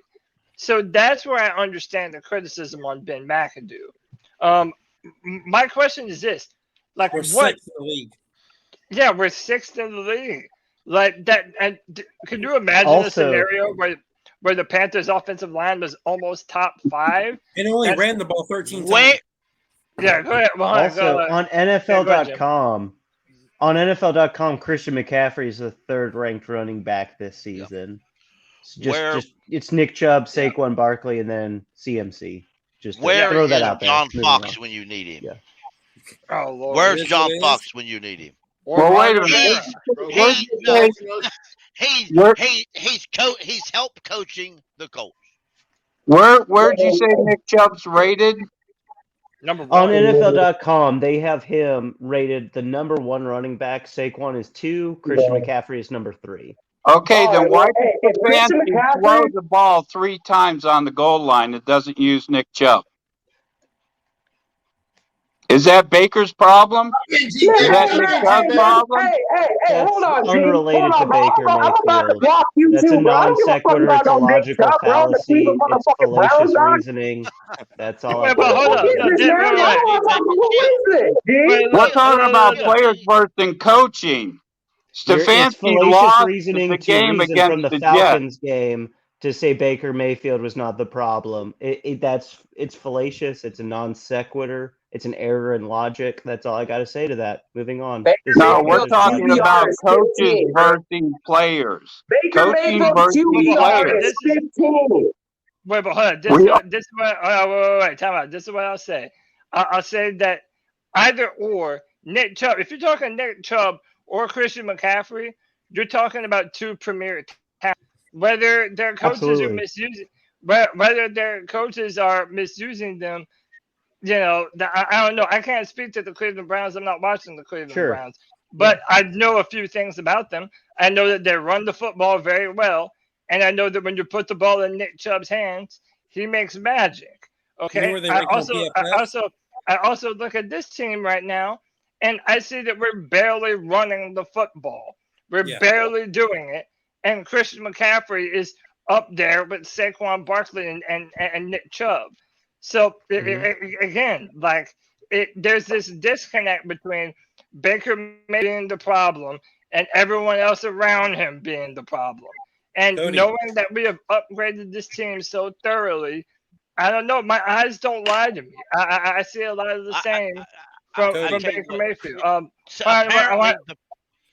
gonna go to G Baby because G was gonna say something, and then I'm gonna go to Pickle. G, get in here, man. What's the deal with this? We gotta trade. If you guys are telling me that Chris McCaffrey is a top 3 back on a team that is going nowhere, we need to trade him right now, bro. And we need to get everything we can for him, man. I mean, if we ain't doing shit, bro. We ain't going no playoffs. And if you guys are telling me Chris McCaffrey's a top 3 back, we need to trade him. And that shit breaks my fucking heart. I don't want to trade CMC, He is in the bro. trade rumors that are circulating. That is true. I saw that. Yeah. But this is my thing, though. We trade Christian after we fire Matt Rule and company, bro. We have to. I don't want Matt Rule or anyone in this front office, including Scott Fitterer's bitch ass, the person that traded for Chenault, and Chenault's on the fucking injury report every fucking week. Wasted draft picks like crazy. This is bullshit, bro. Fitz gotta go. Rat Rule's gotta go. I was McAdoo interested in go. that. And then I would put Steve Wilkes as just an interim whatever head coach. And then we go get a fucking GM in the offseason and a fucking head coach, and we go take one of these top QBs. Boys, there's 4 primetime college football games on tomorrow that I want you guys to watch. And I want you guys to pay attention to these 4 QBs. Quinn Ewers is going to be in the Red River Rivalry tomorrow. I want you to watch Caleb Williams is going to be on primetime fucking football tomorrow. I want you to watch CJ Stroud, which is going to be on primetime fucking football as well. And Bryce Young will be playing against Texas A&M, coming off of an injury, and I want you to watch him as well, man. No. You went too far, G, baby. With Bryce Hayden Hooker is better. Wait, so hold up. So look, we can actually talk about some of the quarterbacks, but while we're still on the trading Christian McCaffrey, look, I'm right there with G. I don't want to trade Christian McCaffrey. I wish that we didn't have to trade Christian McCaffrey. I wish that this player could be with us forever, balling out. But the song remains the same. So I'm going to read this. This is from Sports. He says, don't listen to whatever the Panthers say publicly or privately about this. If you're a sinking ship with a reset inevitable at quarterback and or head coach, you take your offers for anyone, even the guy you're paying big bucks to play a replaceable position. Burn. Yes, they're a better team with McCaffrey as a safety valve out of the backfield, but they also have bigger holes that his departure could help fill. Even with an increasingly worrisome medical track record, McCaffrey could still fetch a decent haul as a 2-time All-Pro who just turned 26. The Panthers, meanwhile, would save at least $35 million from 2023 to 2025. Dude, think about that. Think about that bag, bro. Can I say this? What big holes do we need to fill? Only know one quarterback. Linebacker. I agree. On offense. Well, on offense. On offense. Oh, no. We have a lot of holes. We got a lot of holes. I know tight end and quarterback. That's probably it. So how about this? Yeah. So look, I count quarterback. I count linebacker. How about this? We need another defensive end. We damn sure need another defensive end. Hey, we damn sure need another. We damn sure need another 3-tech. We need another defensive tackle in the middle that's more of a pass rusher and stuffer to actually complement Derek Brown. So there are a lot of holes on this team. By the way, Xavier Woods playing strong safety. He's not under contract for very long. So and I know that G Baby brought this up one time too. The Panthers only have 4 draft picks. We only have 4 draft picks this year. If this is a sinking ship, and I already told y'all my plan, but if it's a sinking ship, I'm calling up our boy Brandon Bean up there in Buffalo and Sean McDermott up there in Buffalo. They're a legitimate contender looking to win right now. I'm saying, hey, bro, give me that first-round pick for CMC. I don't think this is a sinking ship. A lot of there's one team that's not being mentioned that I could see Christian McCaffrey going to, and that's the Denver Broncos, man. They don't trust none of their running backs. They just lost their star running back That's his dad's team. He's from Colorado, Denver. Like I wouldn't be mad about that, bro. G. I thought about that myself, but the Denver Broncos don't have any first-round picks for the next 2 years. Yeah. They don't have any second-round picks for the next 2 years. This year they have 2 third-round picks. They traded all that for the overpaid, too old to matter, crippled Russell. Yeah, you're right. I call up the phone for the Chiefs and the Bills. That's what I would do. Let me ask you though. The Bills, that's it. What about the Packers? Right in the middle, got it. The Packers. The Packers got it back. Yeah, the Packers got some running back, don't they? Teams for the NFC Panthers. I think that if you put him on the Packers, I think they would utilize him more in that receiver role when you have Aaron Rodgers. Now I tell you what, we could take Dylan from him. Dude, they got who? Can't trade to the Bills. Aaron Jones, that's his name. I'm not saying he's just he's just a little bit more melanated than this fucking guy, dude. They got him already. Aaron Jones. He's the same player, bro. He's a running back. Yeah, hey, Cody Lack. Hey, let homie talk, G. Hey, who is this bottom left? Bottom left on the screen, bro. Yeah, that's my guy, Eric. Yeah, man. Hey, go, man. I haven't even heard you talk. G, go ahead, G. Get in on this shit, G. No, I just listen, and I agree with every single one. And I actually wouldn't mind seeing if we could snag A.J. Dillon, because I was a very big fan of him coming out of Boston College. And I think he's a bingo board too. He'll fit real good as a. Yeah, I was about to say, in fact, we could have got him and kind of had another version of DeAndre Williams and Jonathan Stewart with CMC being the elusive back and A.J. Dillon being that power back. He's 6 foot 247. By the way, on that same list, Robbie Anderson is also on a potential trade list. We can trade him too. I get rid of him for a bag of Doritos. He's a guy we could trade to the Packers, to be honest.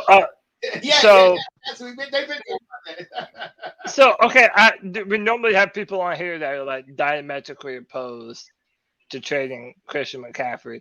White Chocolate, I think that's you. I know you don't want to trade. Well, CMC. I'm not. If we're a sinking ship, yes, but I don't think we're that bad of shape. I think we need a quarterback and a head coach, which are two biggest things. But I don't think trading CMC gets you that. Yeah. But here's my issue though and I've known people online who will say that.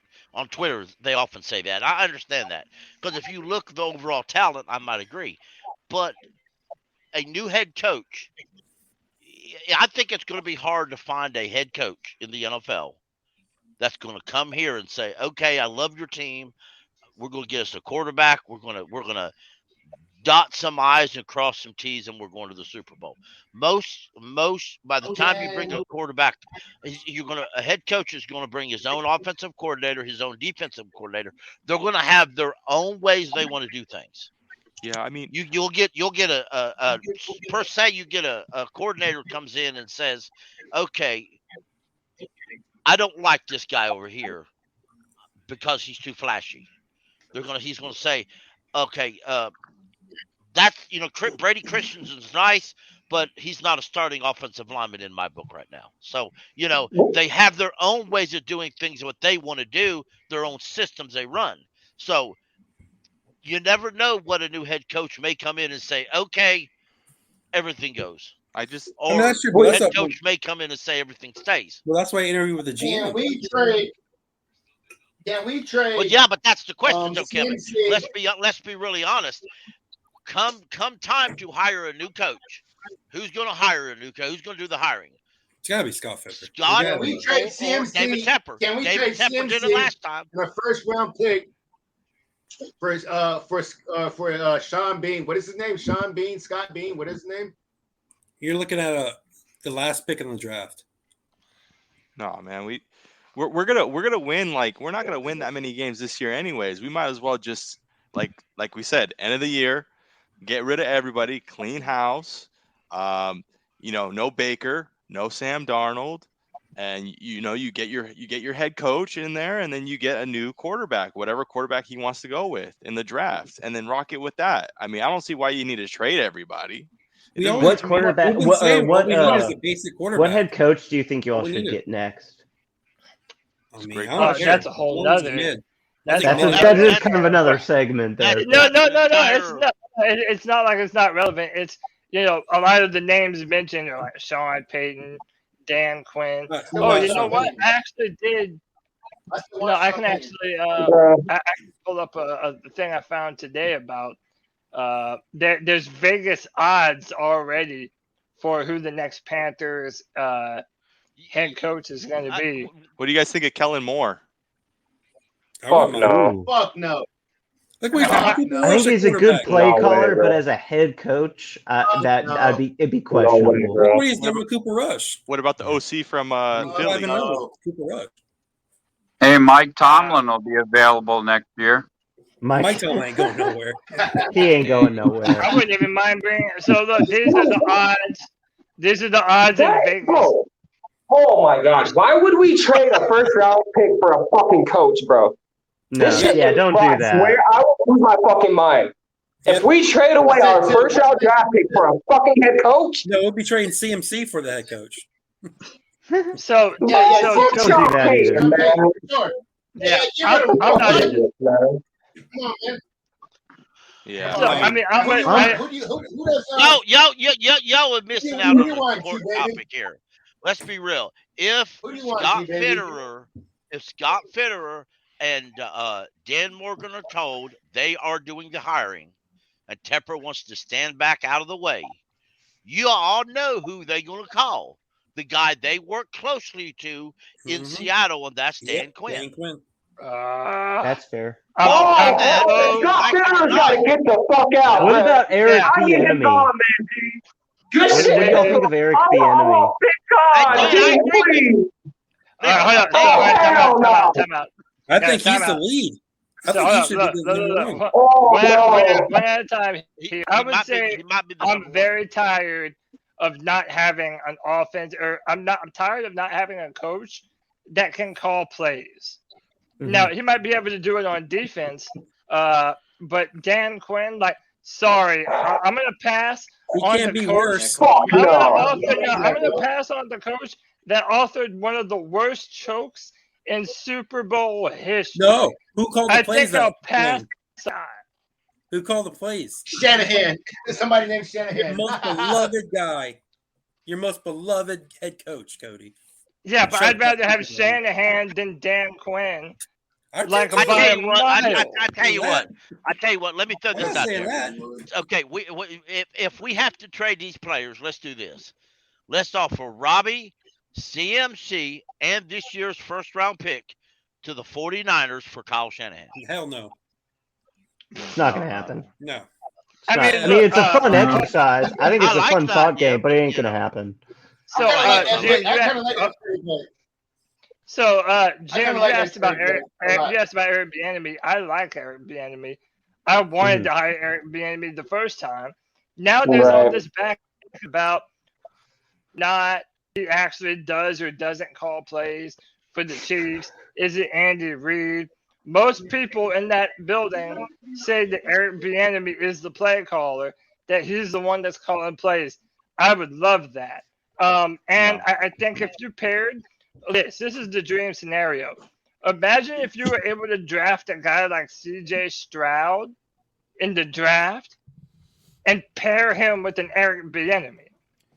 Oh, stop with the Bieniemy mess. No more Bieniemy. Yeah. Stop with the Bieniemy mess. Man, look, I'm telling you, this it's not because he's one black. Of the best offenses every year. Oh, have you all had this discussion before? I didn't know if you all had, so I just thought I'd throw it out there. There's a reason why. What's wrong with EB, bro? All right, number one. What's wrong with EB? Did you see the player that came out and tweeted Sean that McCoy? Yeah, that he's always talking shit. He's old, bro. That's different, bro. Nah, he was with them for 1 year. Yeah, but there's a reason why Bieniemy's still.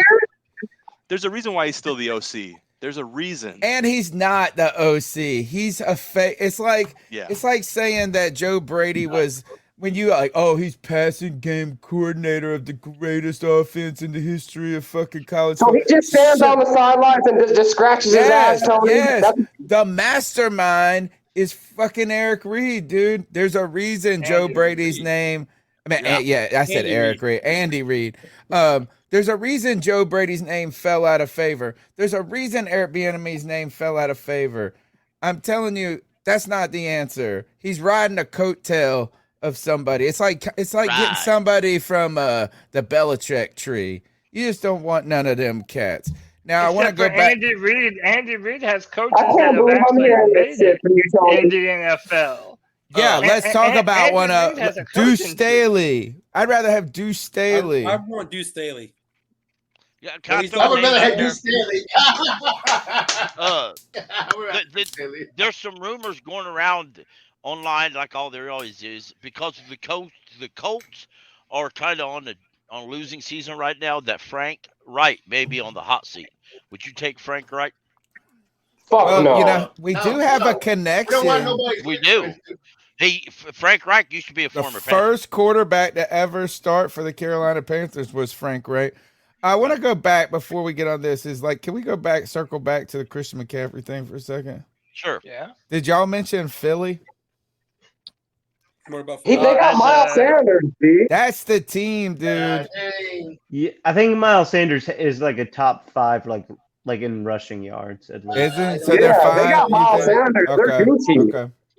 They're Gucci, man. Hey, man, ever since Christian McCaffrey got that bag, man, ever since he slid into some fucking nice pussy in Olivia, bro, he ain't been the same, dude. I don't blame him. He ain't been the same, bro. When you sleep with him next to that every night, come on, bro, you get a little bit too comfortable, bro. I will say this. G baby, if you was Christian McCaffrey, would you be the same every morning? He's number 2 in Would PFF. you be shooting up fucking steroids every morning once you get $100 million, dude? Come on, man. That's not good for your body, bro. Dude, so look, let me rein this back in. This is why you don't pay you don't pay running backs that kind of money.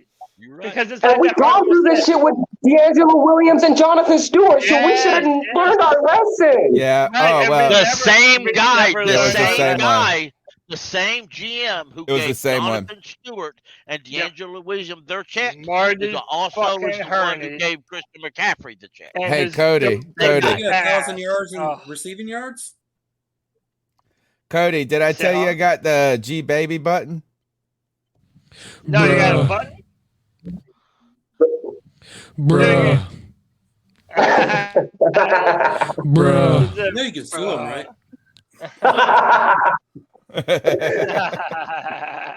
I like that. So, I mean, look, that's why Christian McCaffrey to the Bills made the most sense to me. They needed a running back. Oh, they haven't had a running game ever. Imagine Christian McCaffrey there, but you're right. You're not going to get a high first. You're going to need to get their first and like a fourth. Second. Ooh. I would be okay with a 2 and a 3rd for Christian. I don't think we'll get a first. Nah. I'd be okay with a 2 and a 3rd, bro. I swear I'd be okay with a 2 and a 3rd for Christian. Why Big Jordan?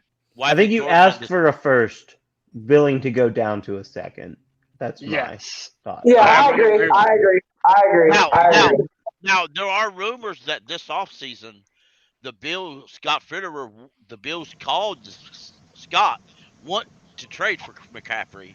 Scott wouldn't take less than a first, and the Bills turned him down. If that's the case, it may still be that way. If we had Jalen Hurts, would y'all be wanting to trade him? No. Exactly. But you know what? But Jalen Hurts and Christian McCaffrey play 2 different positions. Yeah. No, I'm saying Jalen Hurts is a much more valuable player than Christian McCaffrey. I'm saying if we had him on the team, would you still trade away Christian McCaffrey? If we had Jalen, it depends. Absolutely not. No, if he's running the team well. If we had the top 13 quarterback on this team, would you trade Christian McCaffrey? No, obviously we wouldn't have to. No. We don't. So if we all should go, will we still be here? But why would you? If we can probably get one next year, because the problem is, again, it's a market thing. You have rid of your wild day value. And there's a case to be made that Christian McCaffrey, right now healthy, and is being underutilized, and is a 2-time All-Pro. Like, he might never have a better trade value than right now. Christian McCaffrey. But at the very same time, trade Christian McCaffrey. At the very same time, a new head coach may like the idea of having Christian McCaffrey on this team. I'm tired of being handicapped by McCaffrey. He's not great. You're handicapped by No. You're handicapped by quarterback. Yeah, we're not handicapped because of okay, McCaffrey. But what I'm saying is, no, I'm not saying we're handicapped by McCaffrey. What I'm saying is our offense for the past 2 years has been completely dependent on Christian McCaffrey. Because we have a quarterback. Everyone knows that when the Panthers are good, it's when we have Christian rolling. And Yeah, even when it is rolling, we haven't had a bunch of winning. We haven't had a bunch of winning numbers, even when he was putting up record numbers. And coming from like we drafted Cam. Coming from a team who is a run first team, whatever that means, like a rusher doesn't add as much value to your team as he used to do like 20 years ago. Rushers just don't add that much value anymore. Running back. Look at Zeke. Hey, look at Ezekiel Elliott, man. Look at Zeke Elliott, bro. Look at Zeke, bro. What is he doing? Is he eating right now? He's not doing very well. He's trash. Yeah. He's bad. Yeah, he's trash. horrible. Does he catch Oh, I like this comment by why big. Hey, keep that comment up, Cody. Hey, Jahmyr Gibbs, man. I'm gonna tell you guys about this running back from Alabama, man. That dude's the next Alvin Kamara, dog. I swear to God, man. That dude's nice as fuck, man. And he could be going possibly in the second or third round, just depending on how the draft is. We have to get draft picks and build to the motherfucking draft, man. And Christian think about this, McCaffrey too. has to go. Nick I Chubb wouldn't was be a opposed second to round pick. trading Taylor Moton either. I'd be okay with trading Taylor Moton. I'd be okay with trading Robbie Anderson, Shaq Thompson, all the motherfuckers. The only two I want to keep is DJ Moore and Donte Jackson because we have to keep somewhat of the young fucking players, man. I would say you missed the Jaycee Horn conversation. Jaycee Horn's balling right now. Man, Jaycee Horn, hey, man, hold on, man. Both stats are fucking fraud, man. Jaycee Horn blitzes more than he's in coverage, bro. Put the motherfucking in coverage, Phil Snow. Come on, bro. 30 yards, bro. That's where Panther fans, to me, with all respect, everybody was bragging about the defense earlier. We have a great defense. Let's understand what our defense is currently doing to call themselves great. We are blitzing everybody but the defensive lineman because the defensive line can't get a pass rush. Eventually, that bites you in the ass. Yeah, eventually it bites you in the ass. You can't keep blitzing. That's 3-3-5, bro. We repeatedly blitzed our safeties to get to this point. Now they're both hurt. One of them's on IR. And I did say that too, Pickle. That this that's a big deal, Pickle. I like that. I like that, dude. Far more this season. Yeah. But hey, hold on one sec, y'all. I want to welcome my man CL to the show. First time I believe we've had you on. CL, can you hear me? What's up, bro? What's going on? Can y'all hear me at all? I've never done this before. Yeah, you're good, man. I hear you. I hear you loud and clear. You're good. I just jumped on this podcast. I was listening to y'all talk about Baker Mayfield, and I wanted to get in on that. We talk about everybody. All right. So are you a Panther fan? You're a Brown fan? I'm a Chiefs fan. Chiefs fan. Okay. All right. Well, let me hear it, man. Like I said, we talk about everybody. So all right, let me hear it. Go ahead. I've got a question to ask you. I love this podcast, but the one thing I'd say about Baker that no one's the offensive line is trash. They're doing 3-step dropbacks and passing outside, and that's why his ball's getting batted. I mean, his first 15 passes, it was 4 or 5 drops. I mean, the tight end's trash. I agree with that. The guy, I don't really know his name. Jim. Can y'all look up each other's names? But G, I think is his name. G baby. I love that. G baby. But all y'all do is spit facts. But I know Baker's not playing very well. I've seen him play well, but it just seems like everything's pointed at him, and it's not just him. If you just dissect the first 2 quarters, I watched it. Everybody plays bad. Like I said, he's dropping back 3-step drop back, and the linemen are 4 yards down the field or down the field. Nobody, even Patrick Mahomes, can't get that ball off. So basically, I think is that ain't nothing. I don't think y'all have nothing to do. I agree. Y'all probably need to trade Christian McCaffrey and get y'all something else. And you Caleb just want Christian McCaffrey. Huh? You just want Christian McCaffrey. Oh yes, I do. That'd be so awesome. God damn. Hey man, what wouldn't even be mad at it. Story about Eric Bieniemy. That's a great point. We were actually just talking about That's what you should talk about. Yeah, we were talking about Eric Bieniemy. You're a Chiefs fan. You're right on time. I'm a fan of Eric Bieniemy. I would love if this man actually got a chance to be the Panthers head coach.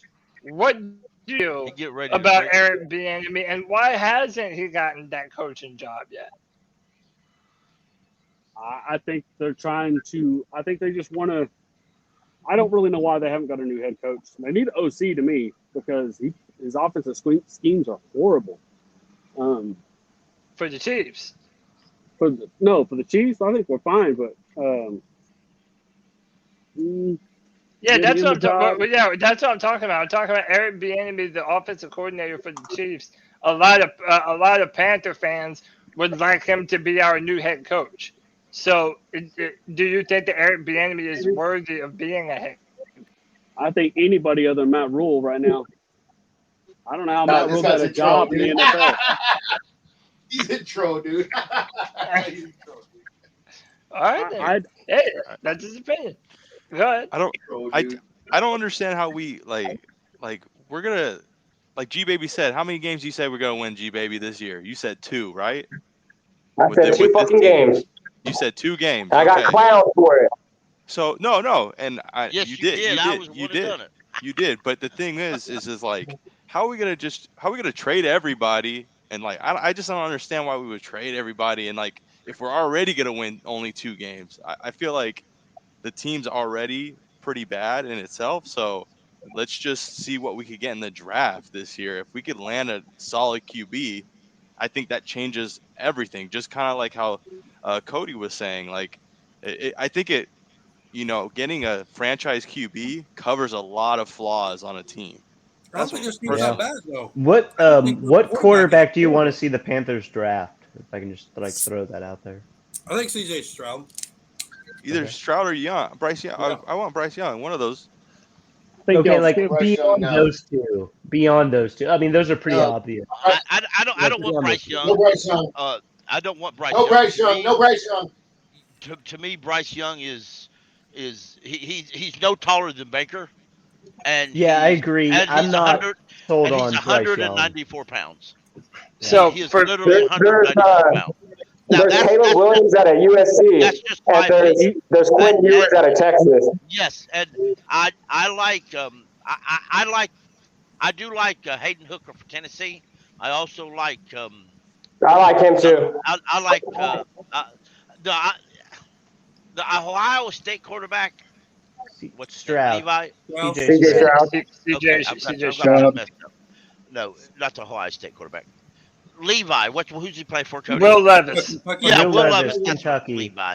That's where I'm from. Yeah. Anyway, okay, cool. I like him a lot, but he's got some issues here recently, but yeah, he's still pretty he's good, very his comparison. He is so much it's kind of disgracing Josh Allen to make this comparison, but he is like Josh Allen. Will he develop into what Josh Allen is? Josh Allen's sort of an outlier. You don't develop that kind of accuracy and talent, but he is similar to Josh Allen. He coaches. So I don't. Coaching, yeah. Guys, 1, 2, 3, 4, 5, 6. But who cares if you don't got coaches to develop these players? Now you're looking at fucking wasted picks again. And that was another 10-year rebuild. Well, that's definitely very important.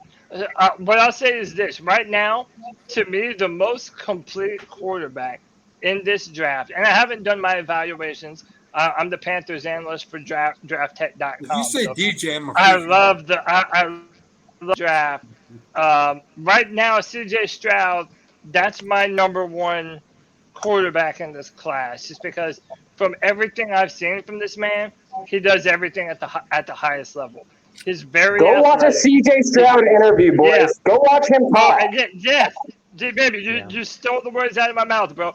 Go listen to a C.J. Stroud interview, dude. C.J. Stroud, he has it up here, man. He really does have it. Like he has the leadership.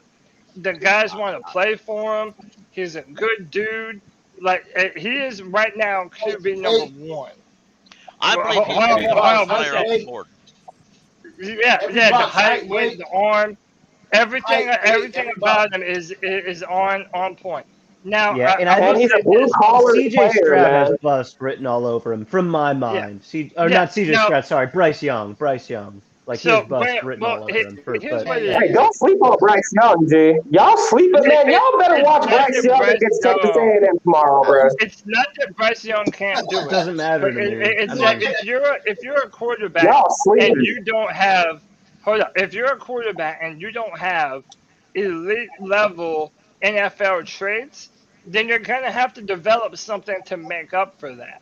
Now, I do think Bryce Young is going to be a better NFL quarterback than Baker Mayfield because I think he throws a nice ball with touch on rhythm. But I really do think you have to worry about a 6 foot, 190-pound quarterback. I really do think they're going to have a hard time holding up to NFL pressure. And he's not very mobile. Like, say whatever you want about Bryce Young. This man is not going to take off for first downs. You don't want him to. His body's not built for that. Then my final quarterback I'll mention here, and I would mention Caleb Williams, like what J Baby said over there at USC, but I don't think he's eligible this year, G. I think Caleb Williams. No, he's not. He's a sophomore. He's a sophomore. He's not available this year, G. He's not coming out. He won't be able to come out. No, he's not. He won't be able to come out until next year after. Now, he will probably be the number one quarterback of that class. Right now, the dude's balling out. USC right now is better than they've looked in a while. But then the number 3 is Will Levis. And, Jim, I don't blame you at all for blaming him to Josh Allen. The only reason that people would say that's crazy now is because you're comparing him to Josh Allen. He scares me, Cody Lack. Right. He scares me, dude. I'm not sold on him either. But what I will say is this. If you're looking, he's like the anti-Bryce Young. In that he has some timing stuff that isn't on. He has some inaccuracies. But from a physical standpoint, I don't know if anyone has a better quarterback toolkit than Will Levis. I mean, this dude has the big time arm. He will run you over. He will jump over you. Like this dude has all the physical capability to be a big time NFL. Then and then I'll let you go, Jim. To bolster that even more, he is the only one of those quarterbacks that's coming from a pro style offense. So Will Levis is taking snaps under center. That is not something that C.J. Stroud, Bryce Young, Anthony Richardson, Hendon Hooker, they're not taking snaps. Bryce Young does it. Bryce Young does it. You're right. I think you're right.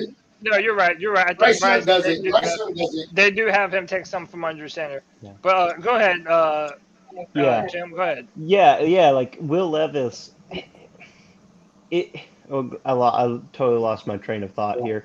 But he's got all the intangibles. The 2018 draft, there it is. The 2018 draft taught us that you want to take the intangibles and the potential over what's the upside over the day one starter, right? That Baker and Josh Rosen and Sam Darnold were like said to be. Mac Jones about to lose his job. Yeah, like Josh Allen and Lamar Jackson were the projects, and they're two of the best quarterbacks in football now. And then look at Justin Herbert 2 years later. Yeah, absolutely. Justin Herbert was in a terrible Oregon offense, and there was almost no NFL passing concepts or receivers. And he's a 4.0 biology major. And you put him in an offense, and all of a sudden, this dude's thriving. Like that's not a surprise to me. I will say this: like Bryce Young, he might be the better quarterback right now. But I do feel like in the future, Will Levis has the potential to be a much better, more complete football player. If Bryce Young has a comparison, he'll have to be more like Drew Brees than anybody else. I said this on Twitter. If Bryce Young can somehow scheme himself to be coached by Sean Payton, he may have success. And I just made the Drew Brees. Because Bryce Young's success will actually lean more on his team he goes to than probably any other team. If you look right now, the Texans are the first pick in the draft right now. It's early, but right now. We're number 2. They will not. We're number 2. We're knocking on the door. But we are also tied in 2 with like 7 other teams. So, but and of those, the nearest one that may get a quarterback after that would be Detroit. Maybe Vegas if they really serious. Vegas. Golf is balling right now. Yeah, golf is. But the Raiders aren't, and Derek Carr, there's rumors that they could trade him. So if the Raiders want trade him here. I'm not certain the Raiders would go quarterback. But if they would go quarterback, they could go with Young, being they've got that head coach down there. But the Young has to go to a team with a great offensive line. If he don't, he's going to be like Wilson up there with the Jets. He's going to be spending more time on IR than he is on the field. I think you're muted, Cody. Yeah, I was typing. So I just thinking about these quarterbacks, it's just upsetting that we're already talking about it. I didn't want to be talking about the college crop of quarterbacks through 5 weeks. Like I really thought that this team was going to be better than that, and they just can't seem to do it. So I don't know. By the way, YB Jordan, he asked me would I prefer Will Levis or Matt Corral, and that's the thing. Like, I am a big believer in Matt Corral. I know a few of you aren't. I know G Baby wasn't. I don't know about now. I don't know why G Baby would think so now. But my thing is this though: if you're looking at a player like Will Anderson in the draft, who looks to be a premier pass rusher, what is the opportunity for you to just draft a Matt Corral right now, and then put Will Anderson on the team to bookend Brian Burns, and just see what you got, man? I mean, I wouldn't hate that, but it all depends on what quarterbacks are available. I will say this, Jordan. I do feel more confident about Will Levis's body taking on the brunt of a full NFL schedule. And that's just being real. That was one of my only critiques of Matt Corral, is that I don't know if these lower body injuries that he continues to sustain, I don't know if he's going to continue to have those or not. And I think that was the only real negative for him too. Yeah. Cody? In the draft, like the draft scouting. Yeah. Yeah, no, you're right. Go ahead, Al. Yeah. Cody, so Will Levis is offense, his head coach last year. Now he's the offensive coordinator for the Giants. Will Levis is offensive coordinator this year is the head coach. So, they're basically moving these guys up the line. And this guy, 2 years ago, he coached for Shanahan. So he's in the program, dude. He knows NFL football. You see what I'm saying, dude? Yeah. This is what I'm talking about, Will Levis. We're trying to get him in the fucking program, get him going right here. Now we can run a wide right scheme. I don't even know, bro. Fucking like we just run some basic NFL offense with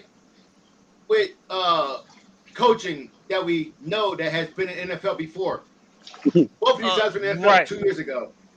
Yeah, and that is the benefit to Will Levis.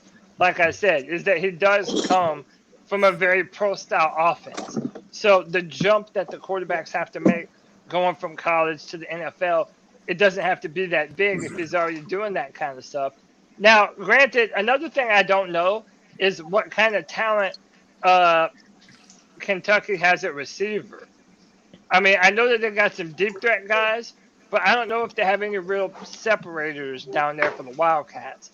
So, again, man, like this whole season's going to have to play out. These quarterbacks are going to have to separate themselves. Like Pickle said, you're hearing a lot about Hooker from Pickle. Hooker's in Tennessee. I rock I know his last name is Hooker. Hayden Hooker. Yeah, Hayden Hooker. And we have guys like Anthony Richardson, who also had a lot of hype coming out too. Like these guys still have to. Yeah, these guys still have to separate themselves. Richardson hasn't been playing well recently. Right. And that's the thing. Like at the end of this season, I'm gonna watch all of their film, and I'm gonna do a breakdown on all of them. One thing I want to say about Hayden Hooker. Hayden Hooker is playing good. Now, I'm biased. I'm a Tennessee fan. I'll just admit that. But also, his number one wide receiver, Tillman, hasn't played in like 3 games. He's been hurt. Just had surgery, matter of fact. So, add that to it. He's not even going. He's performing really good, but he doesn't have his number one target out there. So, but Pickle. But I'm saying we don't care about his receiver in high school or college. We're talking about Jaycee. We're talking about DJ Moore. You know, this guy can get open, dude. He's open. Well, he's open. Yeah. Yeah. We don't care about his college receiver. His college receiver's ass, and this guy's trying to use ass too from Kentucky. So who cares about those guys? Well, he ain't turned to DJ Moore yet. To the program, dude. Huh? Yeah. You have to project. No, but I'm saying, I know what you're saying, you're but projecting. Yeah. You have to project these guys into the NFL because I hear what you're saying, bro. But look at Justin Herbert. That guy didn't have any NFL wide receivers when he was playing at Oregon. I mean, that's just a fact of the matter. But now you give him Keenan Allen and Mike Williams, and oh shit, you project Mike Williams to be that guy. He's that guy. And so I see what Al's saying. You know, and that you have to project all of these players too. It even goes to a Bryce Young.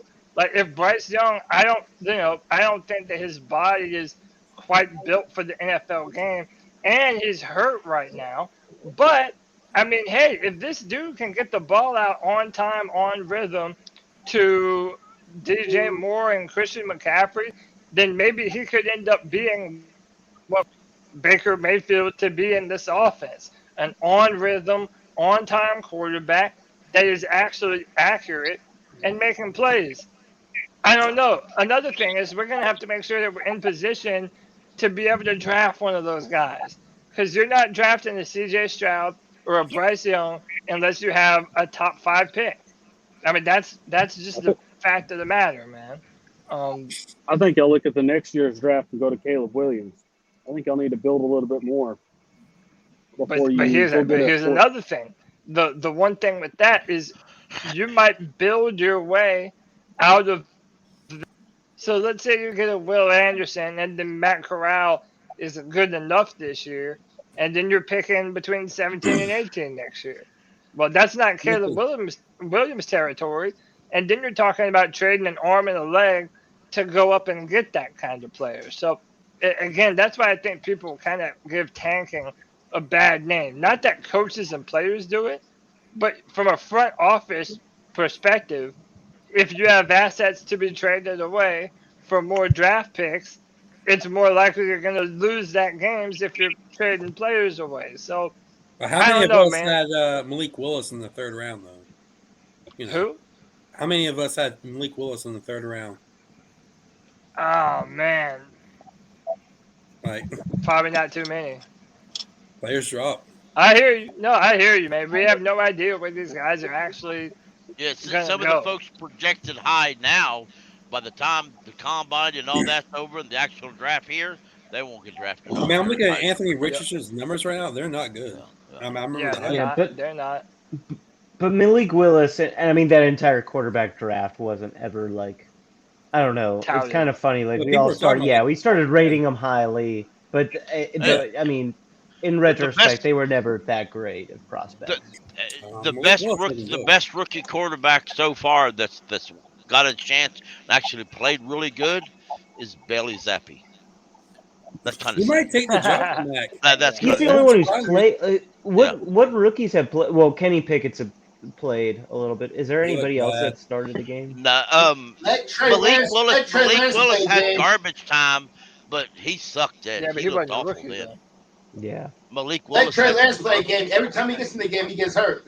Trey Lance. And this is a top 3 pick. Yeah, they traded up. And it looked like shit. And it looked like shit before he even got in the game, bro. Mm-hmm. They still had to force him in. Yeah. Yeah, man. So look, what I'll probably do is we'll take some score predictions. Oh no, you know what we gotta do? We still gotta do them prize picks, baby. What are you talking about? So we can actually break down this game a little bit using prize picks. If you don't know, you're about to know. Download prize picks today and play daily fantasy sports with us. Make sure you use promo code C3 when you sign up. All first-time users that deposit C3 and use our C3 promo code will receive a $100 instant deposit match up to 100. If you deposit 100, prize picks will give you 100. If you deposit 50, prize picks will give you 50. I've been loving prize picks. I'm not winning quite like I want to. Kevin is like the only guy that I know that's like gotten some. Well, no, not that. I shouldn't say the only guy. I do have C3 fans that are telling me how much I'm making, but we just gotta get one of these picks in, bro. So what I'm gonna do is I'm gonna look up the Panthers, and we're gonna see if there's any good entries that they got. Before we go, I'm gonna start asking for some final scores. Pickle, give me your final score and a breakout player. 35-14, and the 49ers win. Our breakout player will be Ike Ekwonu. Okay. Ike's going to have a good game. And what was your final score again? 35-14. 35. So, dude, that's a good number. Yeah. I think 49ers win, but I'm just now reading of all those who are going to be out. All the 49ers are going to be out. They're missing Kinselaw and Armstead both. They've been missing though. I think they were missing. You're right. I think they were missing last week too. They got Baker Mayfield at 90.5 passing yards. Yeah. Oh. Wait. How much? Yeah. 100. Under one. You would say less or more? Less. Yeah, that's kind of what I'm thinking too. What about at least? Let's say Christian McCaffrey. They got Christian McCaffrey at 52.5 rushing yards. Would you take more or less at 52? Now their run defense has been pretty legit. Am I correct in saying that? 73 yards a game. 73. I will pull it up right now. Man. Yeah, run the ball. By the way, shout out to Just Don't Care for the $5. Appreciate you, Just.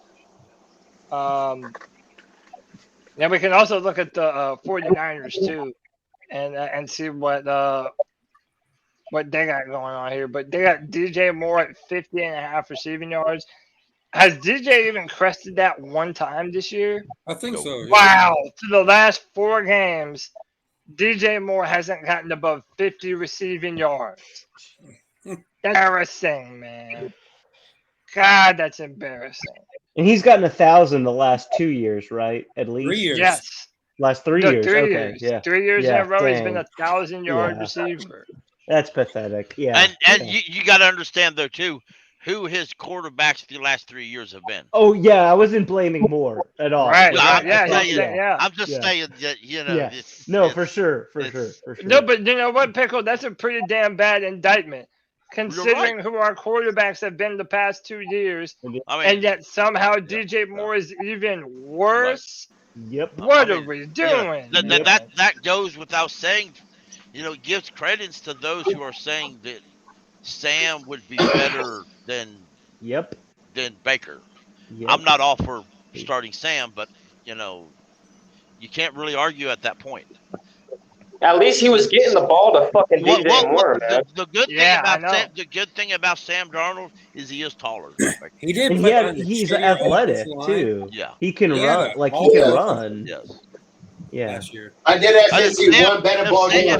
If Sam could throw DJ Moore 1,000 yards against the pathetic offensive line we had last year, he should do real good this year if he ever gets out. He didn't do it. It was Kyle Allen. It was Teddy Bridgewater. It was like so many more people besides this guy, bro. I mean, this guy, he had 4 games, okay, but he's not the best. But I want to see him now play. I mean, I just made an argument for this guy, but no, I want to see Sam Darnold play right now. Mm-hmm. So if I were to go 52, God, should I just go full optimistic? Just do 2 picks and do less for both of them? That's a no offensive day. That is a miserable afternoon. If this is what ends up They're not happening. running the ball, so why would he get 52 yards? They ran him 8 times. Yeah. Yep. But this will be the one fucking time to that they do. CMC's credit, CMC, who the media said often doesn't do this, but he did say that they are fixing these issues. I got to give that. I got to shout that out. CMC, who don't often do this, he did say that they are working and they are fixing these problems.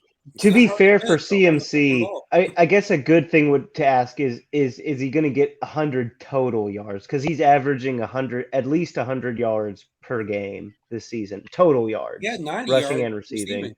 Yeah, so that's an interesting question to ask. Will he continue that? What's his total yards? Is it 90? He's got 270 rushing and 138 receiving yards. If they gave you credit for batted balls, like which quarterback's going to have the most batted balls, you win, Cody. Oh, dude, for sure. You take more on that entry. Yeah. You got to. I'm just gonna go with 2. Damn, that's an abysmal day, but we're gonna do it. I'm gonna try and turn my $20 into 60. Oh, my 2 players.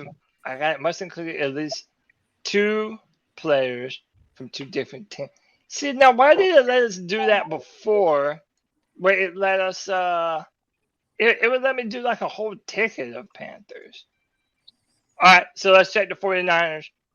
Let me get some more predictions here.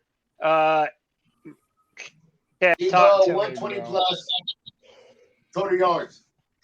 Debo 120 plus total yards. I'm gonna check them. Kev, give me your prediction. Oh, my score prediction for the game? I say 10-17 49ers.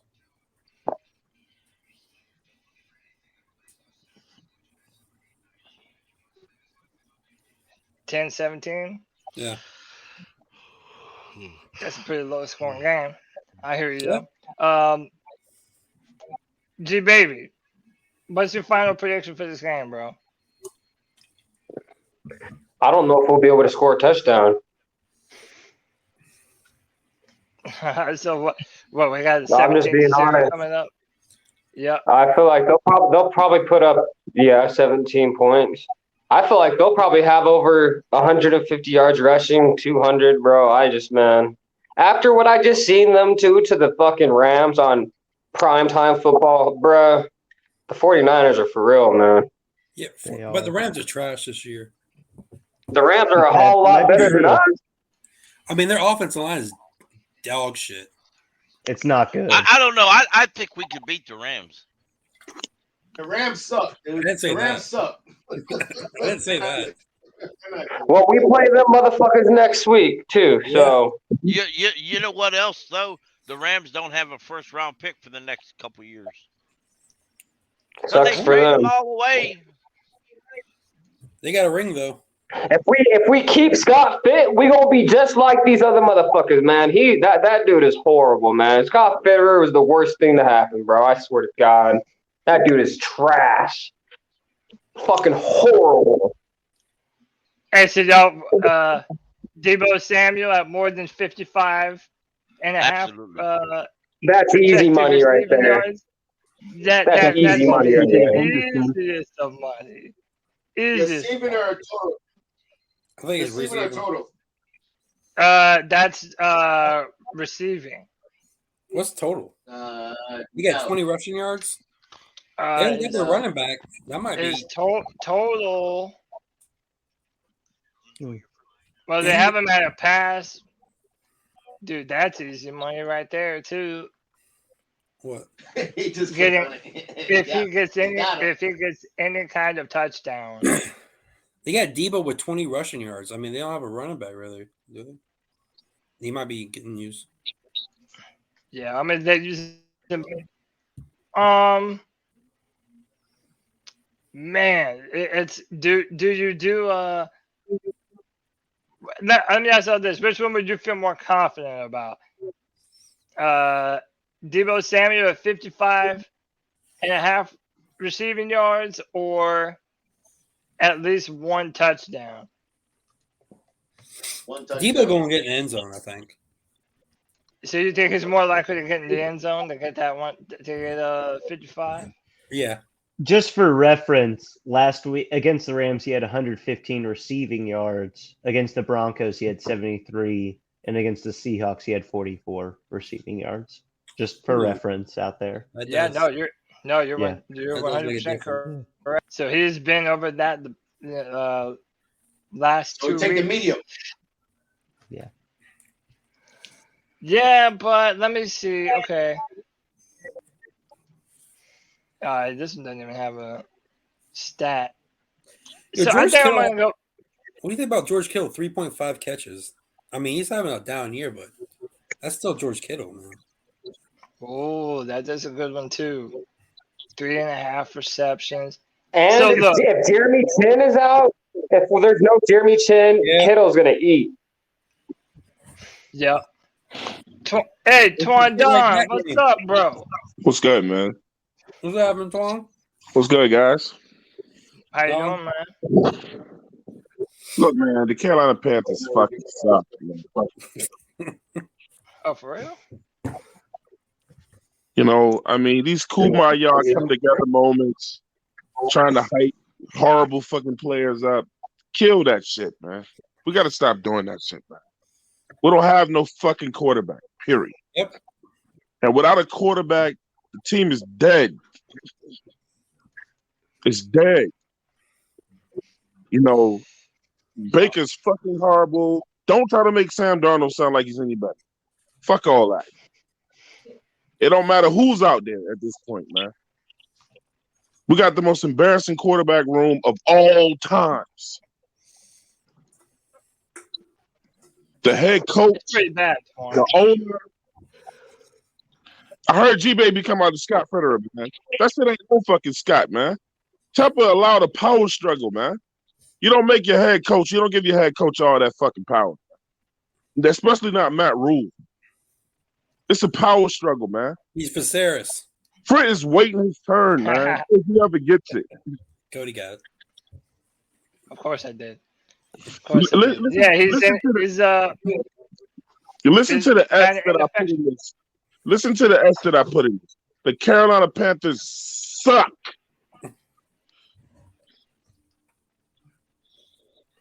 They definitely we gotta be honest with ourselves, man. As far as DJ Moore, I love him to death, man. But if we're gonna be honest with each other, DJ don't get a lot of separation. Yeah, but DJ ain't been the problem. But DJ don't get a lot of separation. DJ always catches his balls in traffic. Yeah, but Baker can't get him the ball in traffic. Exactly.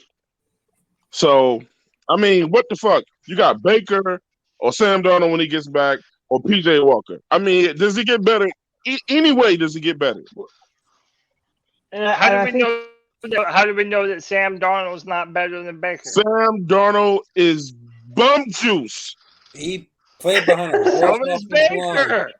So is Baker. That's what I just said. But look, the thing is, we don't have a quarterback, man, at all. That's why you run the ball, but they don't do that either. Everybody knows that we're going to load up on Christian McCaffrey. Christian ain't going to make it through the year, man.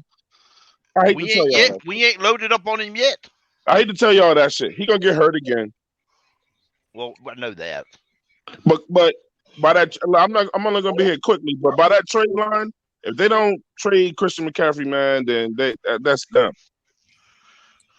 But wouldn't you want Christian McCaffrey with your rookie quarterback? It's getting to be that time. For CJ? And by the way, I don't know if I shouted this out earlier. Just don't care with the $5. I appreciate you, man. You did. Yeah, man. So look, let's get these final game predictions. I'm on my G baby shit. We fucking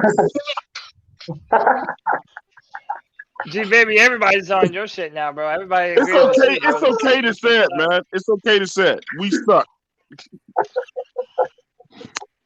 And we know. Hey, but why don't you think hold on, so Twan, while we're on the situation, why don't you think we should fire Scott Fitterer? Now, by the way, hold on. I would agree with you in that I don't. No, I didn't say it. No, Scott shouldn't be fired, man. Right. So that's what. That's what I'm saying. So I'm playing devil's advocate here. Who says, well, Baker Mayfield, Teddy Bridgewater, and Sam Darnold, these were all quarterbacks that Scott Fitterer brought here. Man, listen to this, guy. Listen to this. I'm going to be done with it. Listen to this. That was the best Scott could get to come to this team. And Matt Rule picked those guys. Matt Rule had a hand in picking those guys, man. He thought Baker Mayfield was going to be his savior. Scott Fitterer did not bring in Teddy Bridgewater. Marty Herney did. Right. Well, then there you go. Marty Herney brought in signed Teddy Bridgewater before he cut Cam Newton. Hey, but Pickle, guess what though? The Carolina Panthers suck. Yes, they sure do. Because we don't have a fucking quarterback. We don't have a head coach either. The Carolina Panthers right now is a fucking Bugatti with no engine. Yeah. And no tires. You can't do shit with it. It just looks good. No steering. Why I don't trade CMC? No we get CJ Stroud. Shit over here. All right, so look, let's get everybody's final game predictions. I appreciate everybody for being on here, man. This has been a great. Hey, let me go first, man. Great go, show. man. Go ahead, Twins. Talk. 48-3, San Francisco. Fuck David Tepper and the Panthers right now, man. I'm not spending another dime on these bitches until they do something with Matt Rule, bro. Shout out to G. I hear you, man.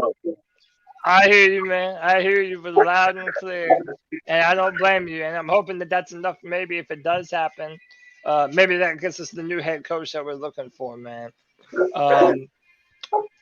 Jim, I want to thank you, man. You have been awesome this entire time.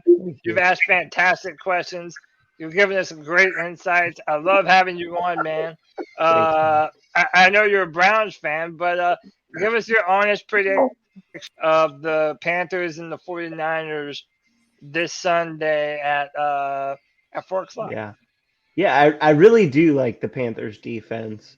So my final prediction, I'll go with 20-10 for the 49ers. That's just I think that'll be a good ballpark, right? I think 20-10 for the Niners. Yeah.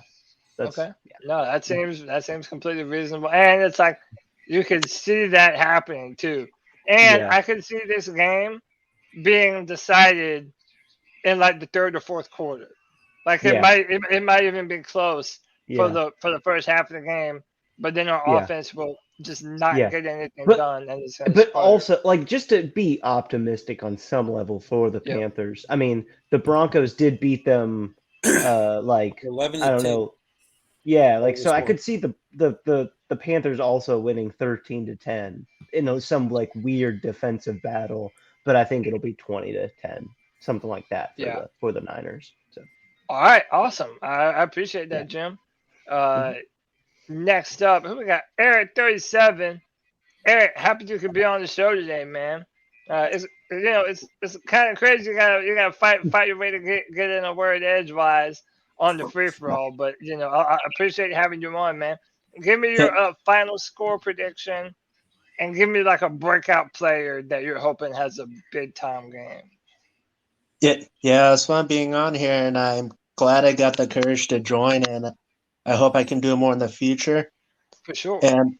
And I'll say San Francisco 21-10, because it seems to be a common theme is our defense just holds the other team's offense, and then eventually they just get tired, and then that's when the other team's offense strikes and makes the big plays to seal the deal. We get another pick six in this game. No, that's a reasonable pick. And I'll say Brian Burns is the standout player. He'll have 2 sacks. I'll say. Nice. I like that. Yeah, we definitely need some pass rush, man. I hope Brian Burns can. And their left tackle was hurt. Didn't you tell me that, Kevin? Their left tackle was out.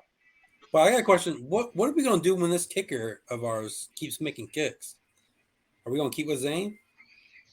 We're going to have a kickoff. It doesn't seem like he has a lot of range, though. I think the last one he hit was like a 50-yarder.